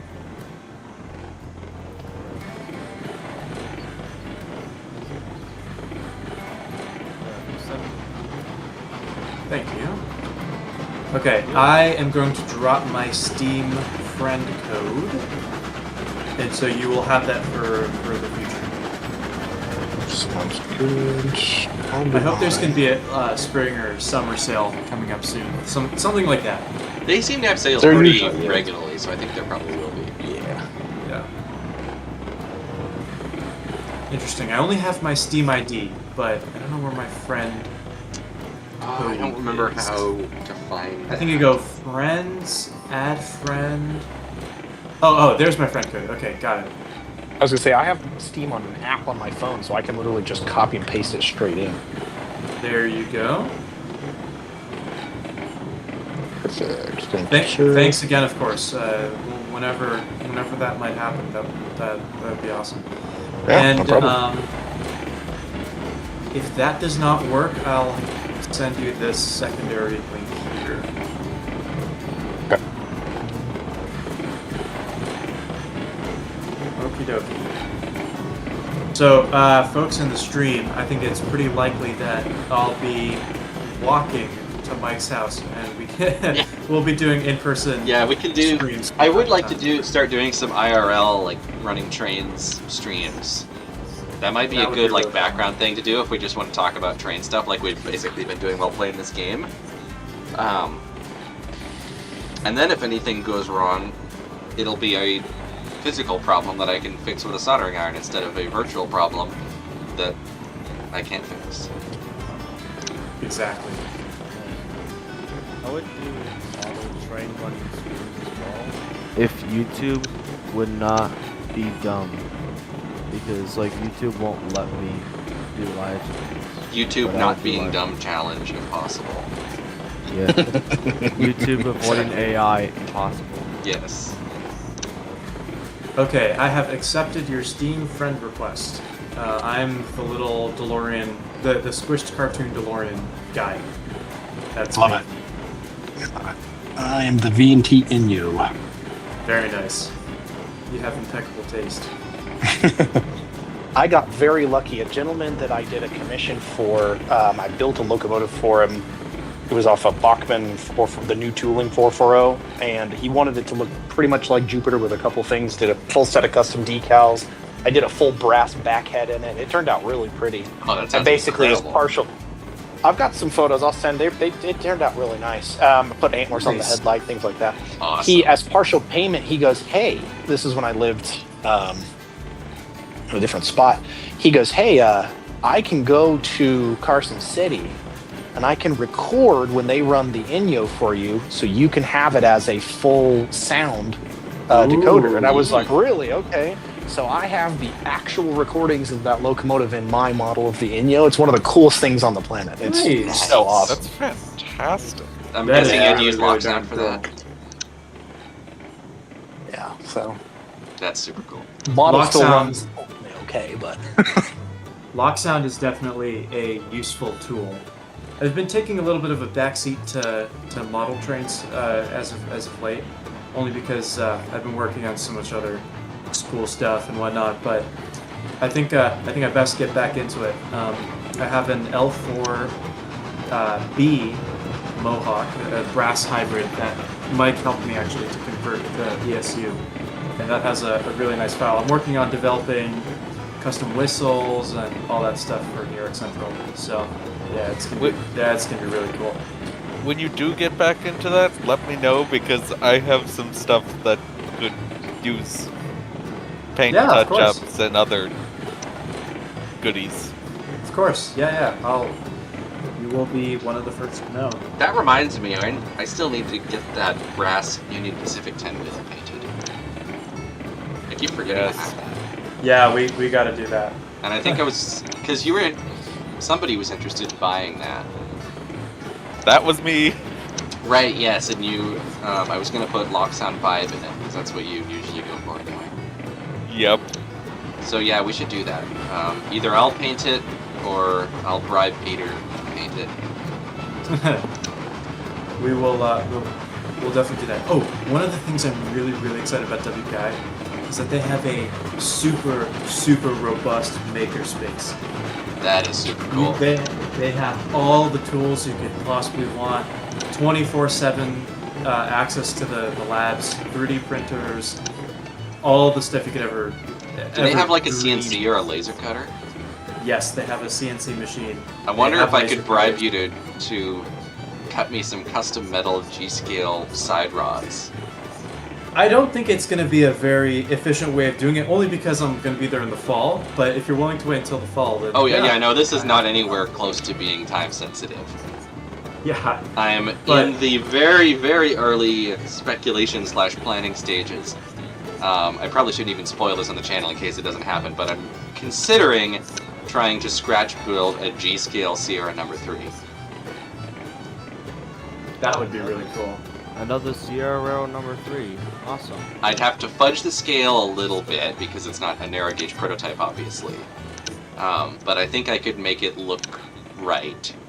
It would look. I What's could make it look the- the right size, and I could make it. I think if I did it at 1:26 or 1:27 scale, I could use Bachmann big hull or drive wheels, and they'd be the right size. Okay. I think it was What's the- 126 that you and I were messaging back and forth because you were measuring stuff when we were messaging. I think Yes. you said it was closer to 126. Yeah, it's like I think within a few decimal points of 126. What's the scale called that uses G scale track but is a standard gauge locomotive? Number 1 gauge. Or if that's like true standard gauge gauge one, with okay. that track. There's also 1 to 29th scale stuff, which is standard gauge prototypes. Same track, but the gauge is fudged a little bit to make the model slightly bigger, so that they look more right next to the narrow gauge stuff. Yeah, right. But true. Isn't that what the Heartland engines are? The Heartland Sort engines of. are a weird case because they're not based on any one specific prototype, they're just kind of generic. So you can fudge them to be pretty much whatever scale you want them to be. They are partially based on old Delton tooling, which is 1 to 24th, when they were trying to make Right. that a thing. So the cabs and So- stuff are based on the Delton 1 to 24th scale Rio Grande consolidation. But you can Okay, fudge so- them to be pretty much whatever you want. Right. So here's my takeaway from all this. I'm glad I chose HO scale because I don't have to worry about any of Yeah. that stuff. And if something's 00 scale, the red flag there is that it's British, and so it'll be Yeah. a British prototype. Unless it's the So- Tycho Sierra number 3, in which case it's just That's American 00 like for no the only reason. one. Yeah, that's the one exception. But yeah, for the Gosh, most part, HO is much like there's much less like messing around with weird intermediate scales. Speaking of Sierra 3, you guys gotta rep the what's it called? Gosh, it's escaping from me now. The proper silence. Sierra 3 petition. That's the word. Right? Petition, Yes. There's Red a Dead has petition. a petition going Yes. to yes, try and okay, convince I'm sorry. Bachman or somebody else, but probably Bachman, to make a newly For the- tooled HO Sierra number 3. For the however many people are watching the stream right now, please go support that initiative if you want an HO scale Sierra 3 that's modern. There's 4 of you guys in stream right now, so I think Yeah, that I have a feeling most of the people watching this stream probably already signed it, but if you haven't, please go sign it. Go to the Red Dead Railroad's channel, or go to my channel. I'm pretty sure I shared it on there, and go to posts. You'll find it. I'll drop it in the chat as well. Yeah, that'd be so you good. guys can find it. Actually, speaking of which, I haven't looked at the chat in a while. Gilbert, how much do you have now? Have not checked. I'll check in a second. Right out the motor of my custom Spectrum N-Scale Tooth 80 recently burned out.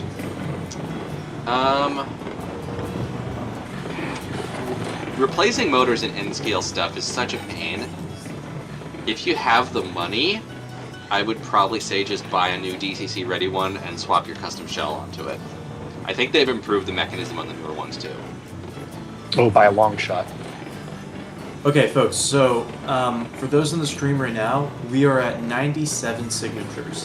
If we get to 100, which is, by the way, within the number of people that are in this stream, I think that it'll push us over that 100 boundary. So there's the link. Yeah, Please that would be go super support. cool. I shared it to a bunch of train groups on Facebook.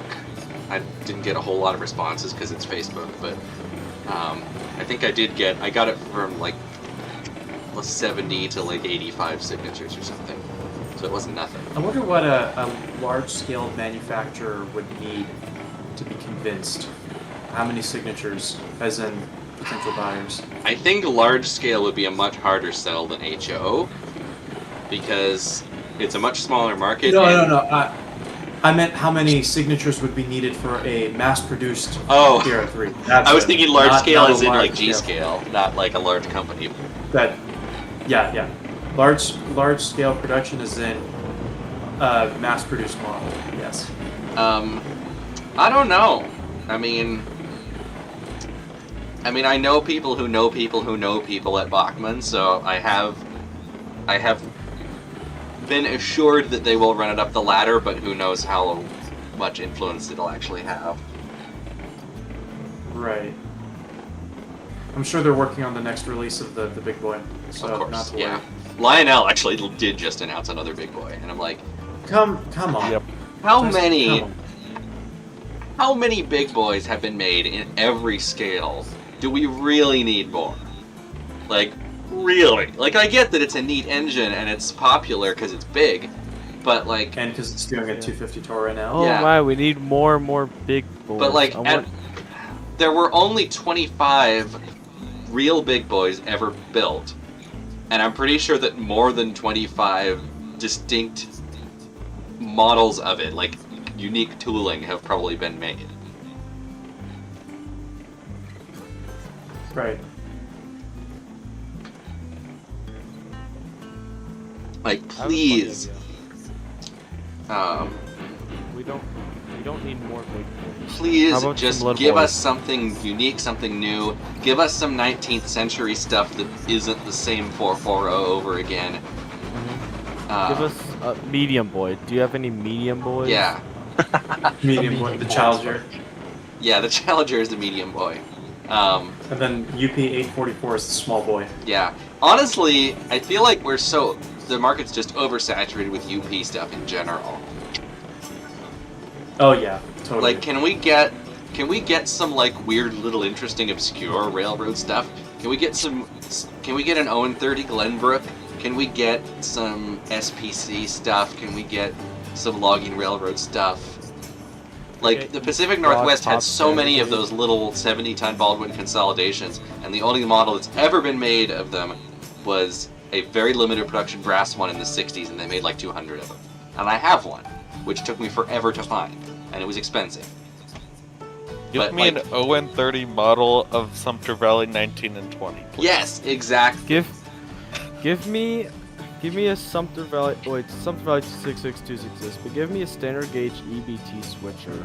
I haven't seen those. Ooh, that would be Like, yeah, I haven't seen one of those in a long time. Or an EBT number 11 that's like a new EBT number 11. Yeah, you know what? You know what How about Bachman's some do? EBT stuff that isn't just a standard gauge Bachmann frickin' 10-wheeler that they put EBT on the side? Well, yeah. Like, not that this is a bad model, but like, trying to pass this off as EBT is just lazy. The only Yeah, like- HO in 3 EBT stuff I can think of is all brass, isn't it? Yeah. Yep. You know what Bachman needs to do? expensive. Here's what Bachman needs to do. Bachman needs to have ready to run HO on free. Yeah, you know what? If Bachmann started a line of HON3 stuff, or even HON30, like they could They have use existing HON30. N-scale mechanisms. And They have like, HO in 30 stuff. yeah, they've kind of started it with like the Thomas narrow gauge stuff.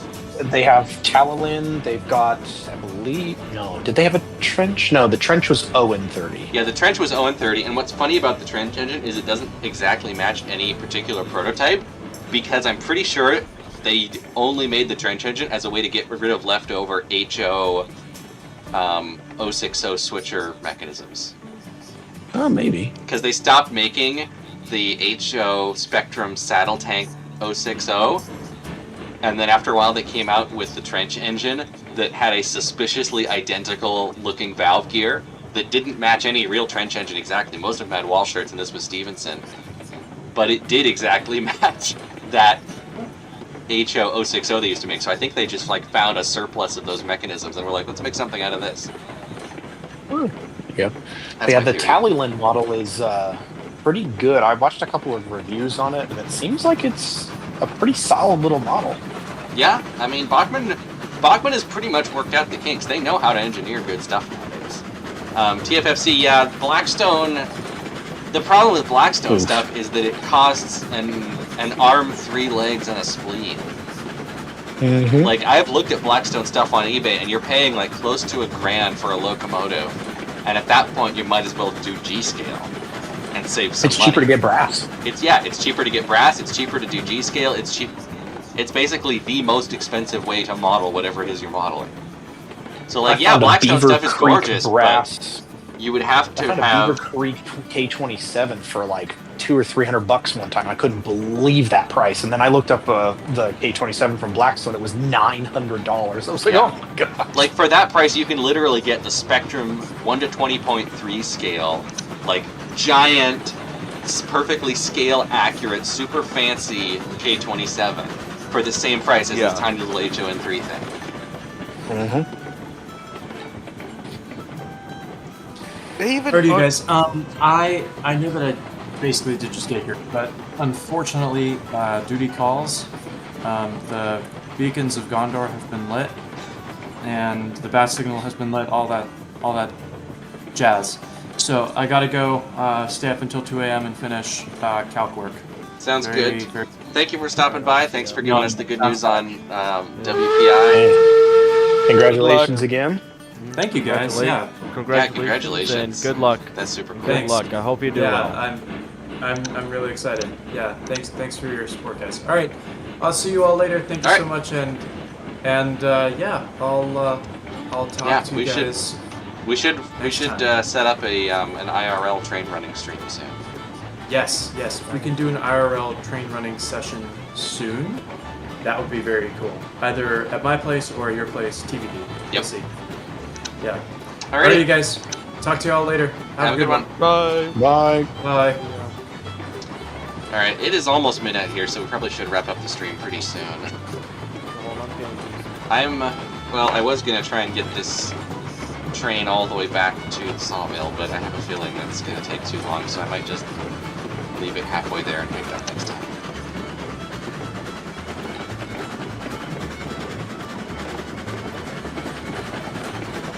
I have to say, this shuttle operation back and forth with the Glenbrook on one end and the Cookie Monster on the other is actually working pretty well. It does work pretty well, yeah.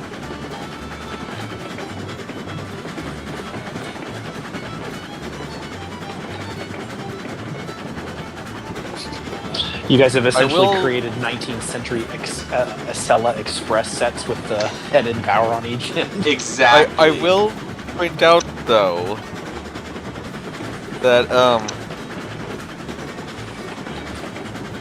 we took the long way. I had a shortcut that we could have used. Oh. I just took the same way that I went before, and I think that must have also been the long way. So the track that I added is a shortcut. That way, if you're going from the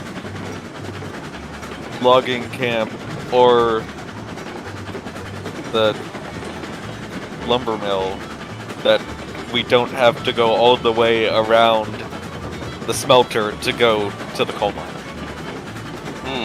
Okay. That would have been good to know half an hour ago. I mean, I probably could have figured it out if I was actually paying attention. If you look on the map, Yeah, I'm you looking can at see the map right now, and I can definitely see that I could have saved a lot of time. But oh well. The game is mostly just a background for the yapping, so it's fine. Surprise! Surprise! We have more track. Oh, nice. Let's see. Something gotta represent. Woo! Have you best with Model Power 04? Wait, Model Power 04s came back into production? Who's making them? And why?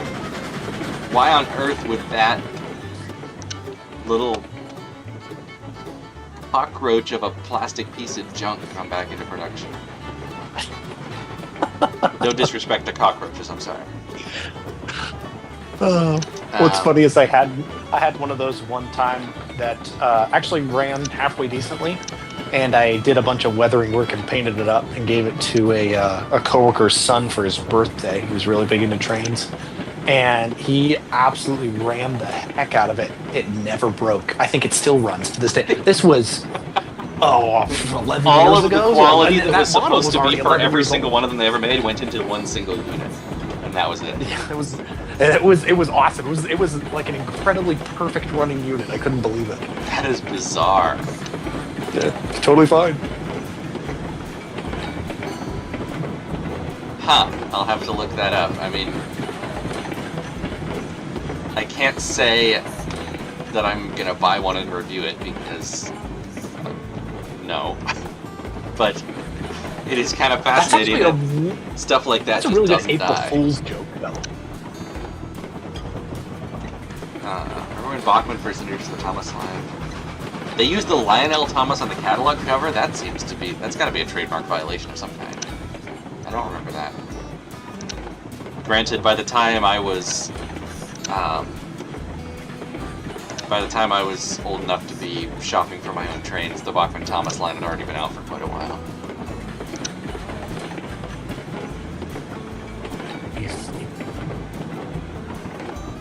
O10Os would be interesting. Isn't that a DMIR? Oh no, they were O10-2s, DMIRs. Yeah. Peter Those are had a cool brass locomotives. O10O. I think he sold it, but we found it at a train show. It was an interesting little engine. Those are There cool. was an O10O in England. Really? Yes. Oh, no, no, no, no, no, no! Well, whoever said we need one more derail, it's your lucky day.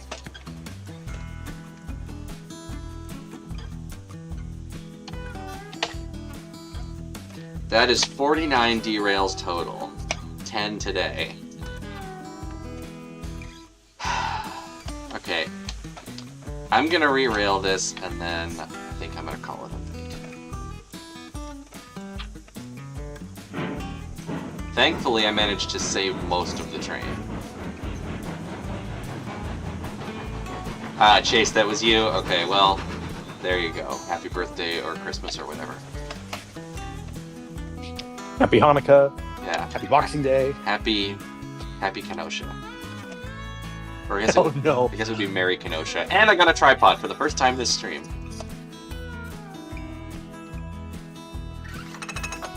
That's a great question. Well, because we know the date of the major Kenosha derailment, right? We can look it up. No, I was just I saying. I don't know think it it's offhand, got to be but- somewhere. Yeah. Yeah, I don't know it either. It's, But it's now I'm recorded wondering somewhere. though, what would be this railroad's like quote unquote Kenosha Day? What would that be? Like, what grade is it so far? Is it toward the smelter, to the coal mine? Like, where have we seen the most derailments? And like, what is the day that we can say like this is today? We will celebrate it from this. I mean, I point think on. it would have to be Peter's pranks at the iron mine. That was like the defining moment of this railroad. Yeah.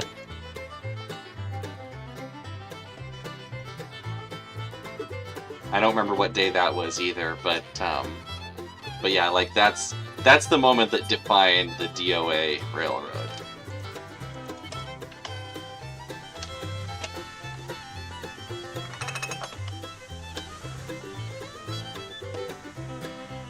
Vintage Renewed, you'll be glad that I am keeping the Glenbrook facing tender first.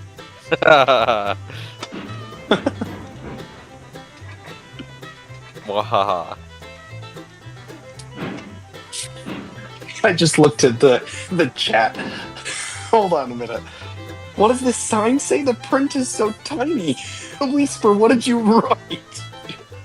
Lonely Pine Railroad Museum work in progress. Okay, this is now my favorite spot. Oh my gosh, I love Where? it so much. I'm building he the. is- Alright, you found it. You spoiled it. I was making it for the finale, for the final Well- day. We can open up a museum to put all of our locomotives so people can remember the railroad that once ran here. Well, here's the The thing. peop- It's still a work in progress. There's no spoilers yet. I just couldn't barely read the sign, and I was like, oh no, what did you write?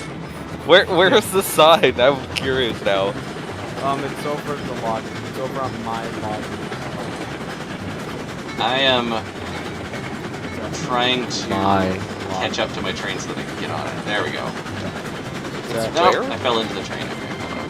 that quote unquote my log.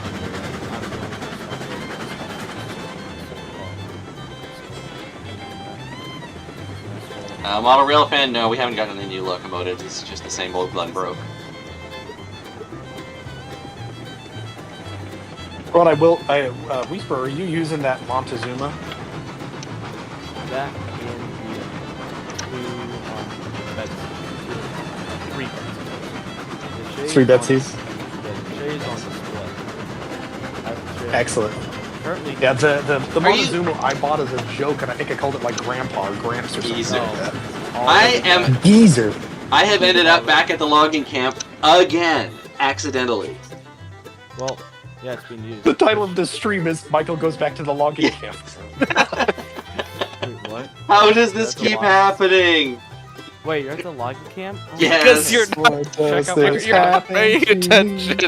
You're Hey, just sorry. putting the throttle and I going. know, I just opened the throttle and forget. I'm just curious. May I keep the Denver Oyster and Antonio? I pronounced that so wrong. But can I keep these blue cars for the museum? Sure. Because these cars, like I went, and yeah, but on the final day we can look at this beautiful. One question that I have: Ask away. why have the museum at the logging camp rather than doing it at the freight depot? Here's why. Because it's the only. Because I work here and I don't know. I have no idea. This is the first place I thought of. I was gonna build my house here. And I was like, you know what? I might as well put a museum here. As Fair. Ahmed the Dead Terrorist once said, location, location, location. I think there's probably other people who have said that chronologically earlier. Probably. I thought the logging camp was a cool idea for it because it's like you have to kind of go up the side of the hill there for it. And I was like, it's kind of neat.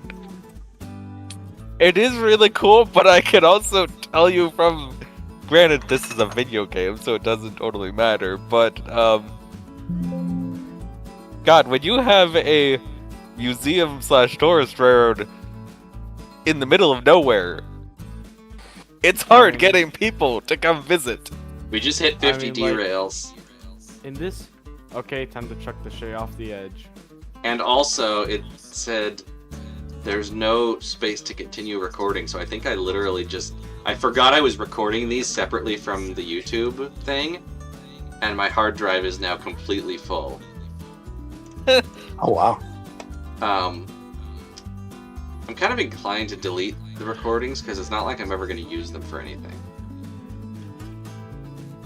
The only time I use them is if I'm going to edit a highlight reel, which I'm probably not going to, because it's just the same derails over and over again. But I'll figure that out later. For now, I'm going to try and put this train back together.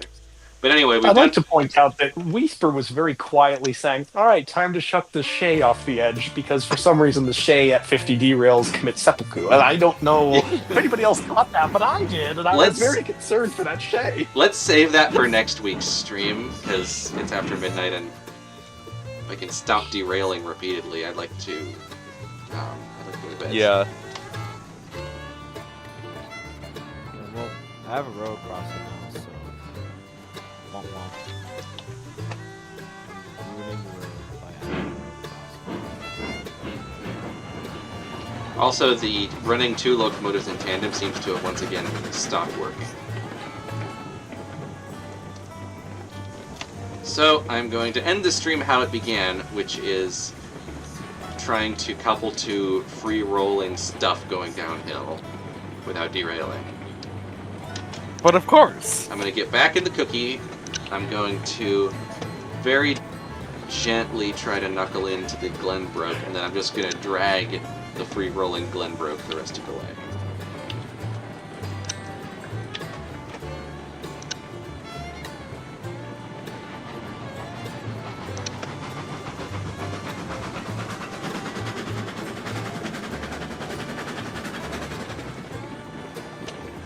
Now, before I go through this switch, I'm going to stop and figure out where I'm going, which I realize is out of character for me. He's self-aware? I've become sentient. I am become sentient. I am your sin. What? Where's the rest of my train? Your mom's house?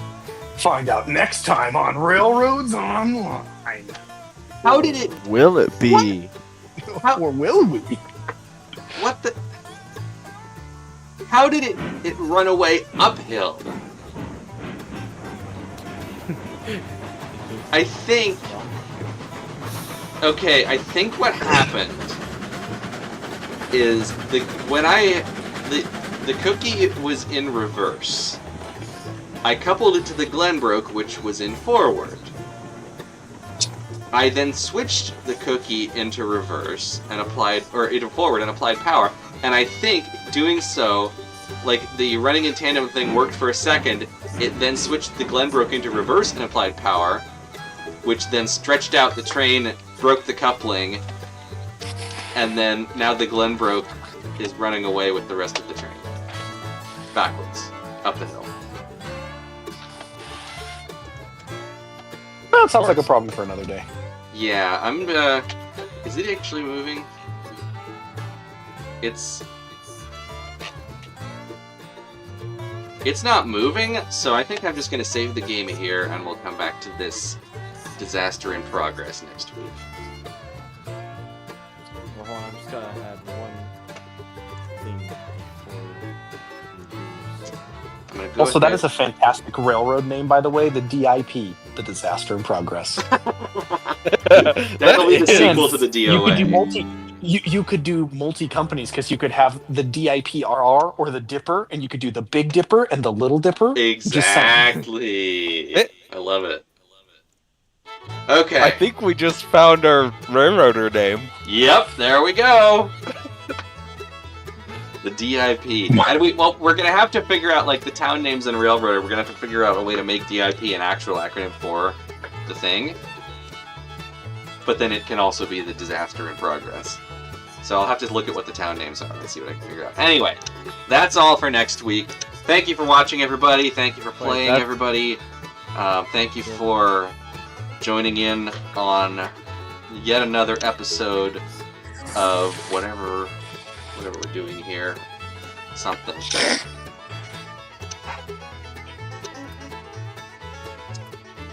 Brush your teeth, eat your vegetables, Drink clean water. drink clean water, Drink warm milk. and in the words of the guys from Car Talk, don't drive like my brother. That's a throwback. That was good. Alright, That is fantastic. good night, everybody. Good Good night. night. Good night. Good night.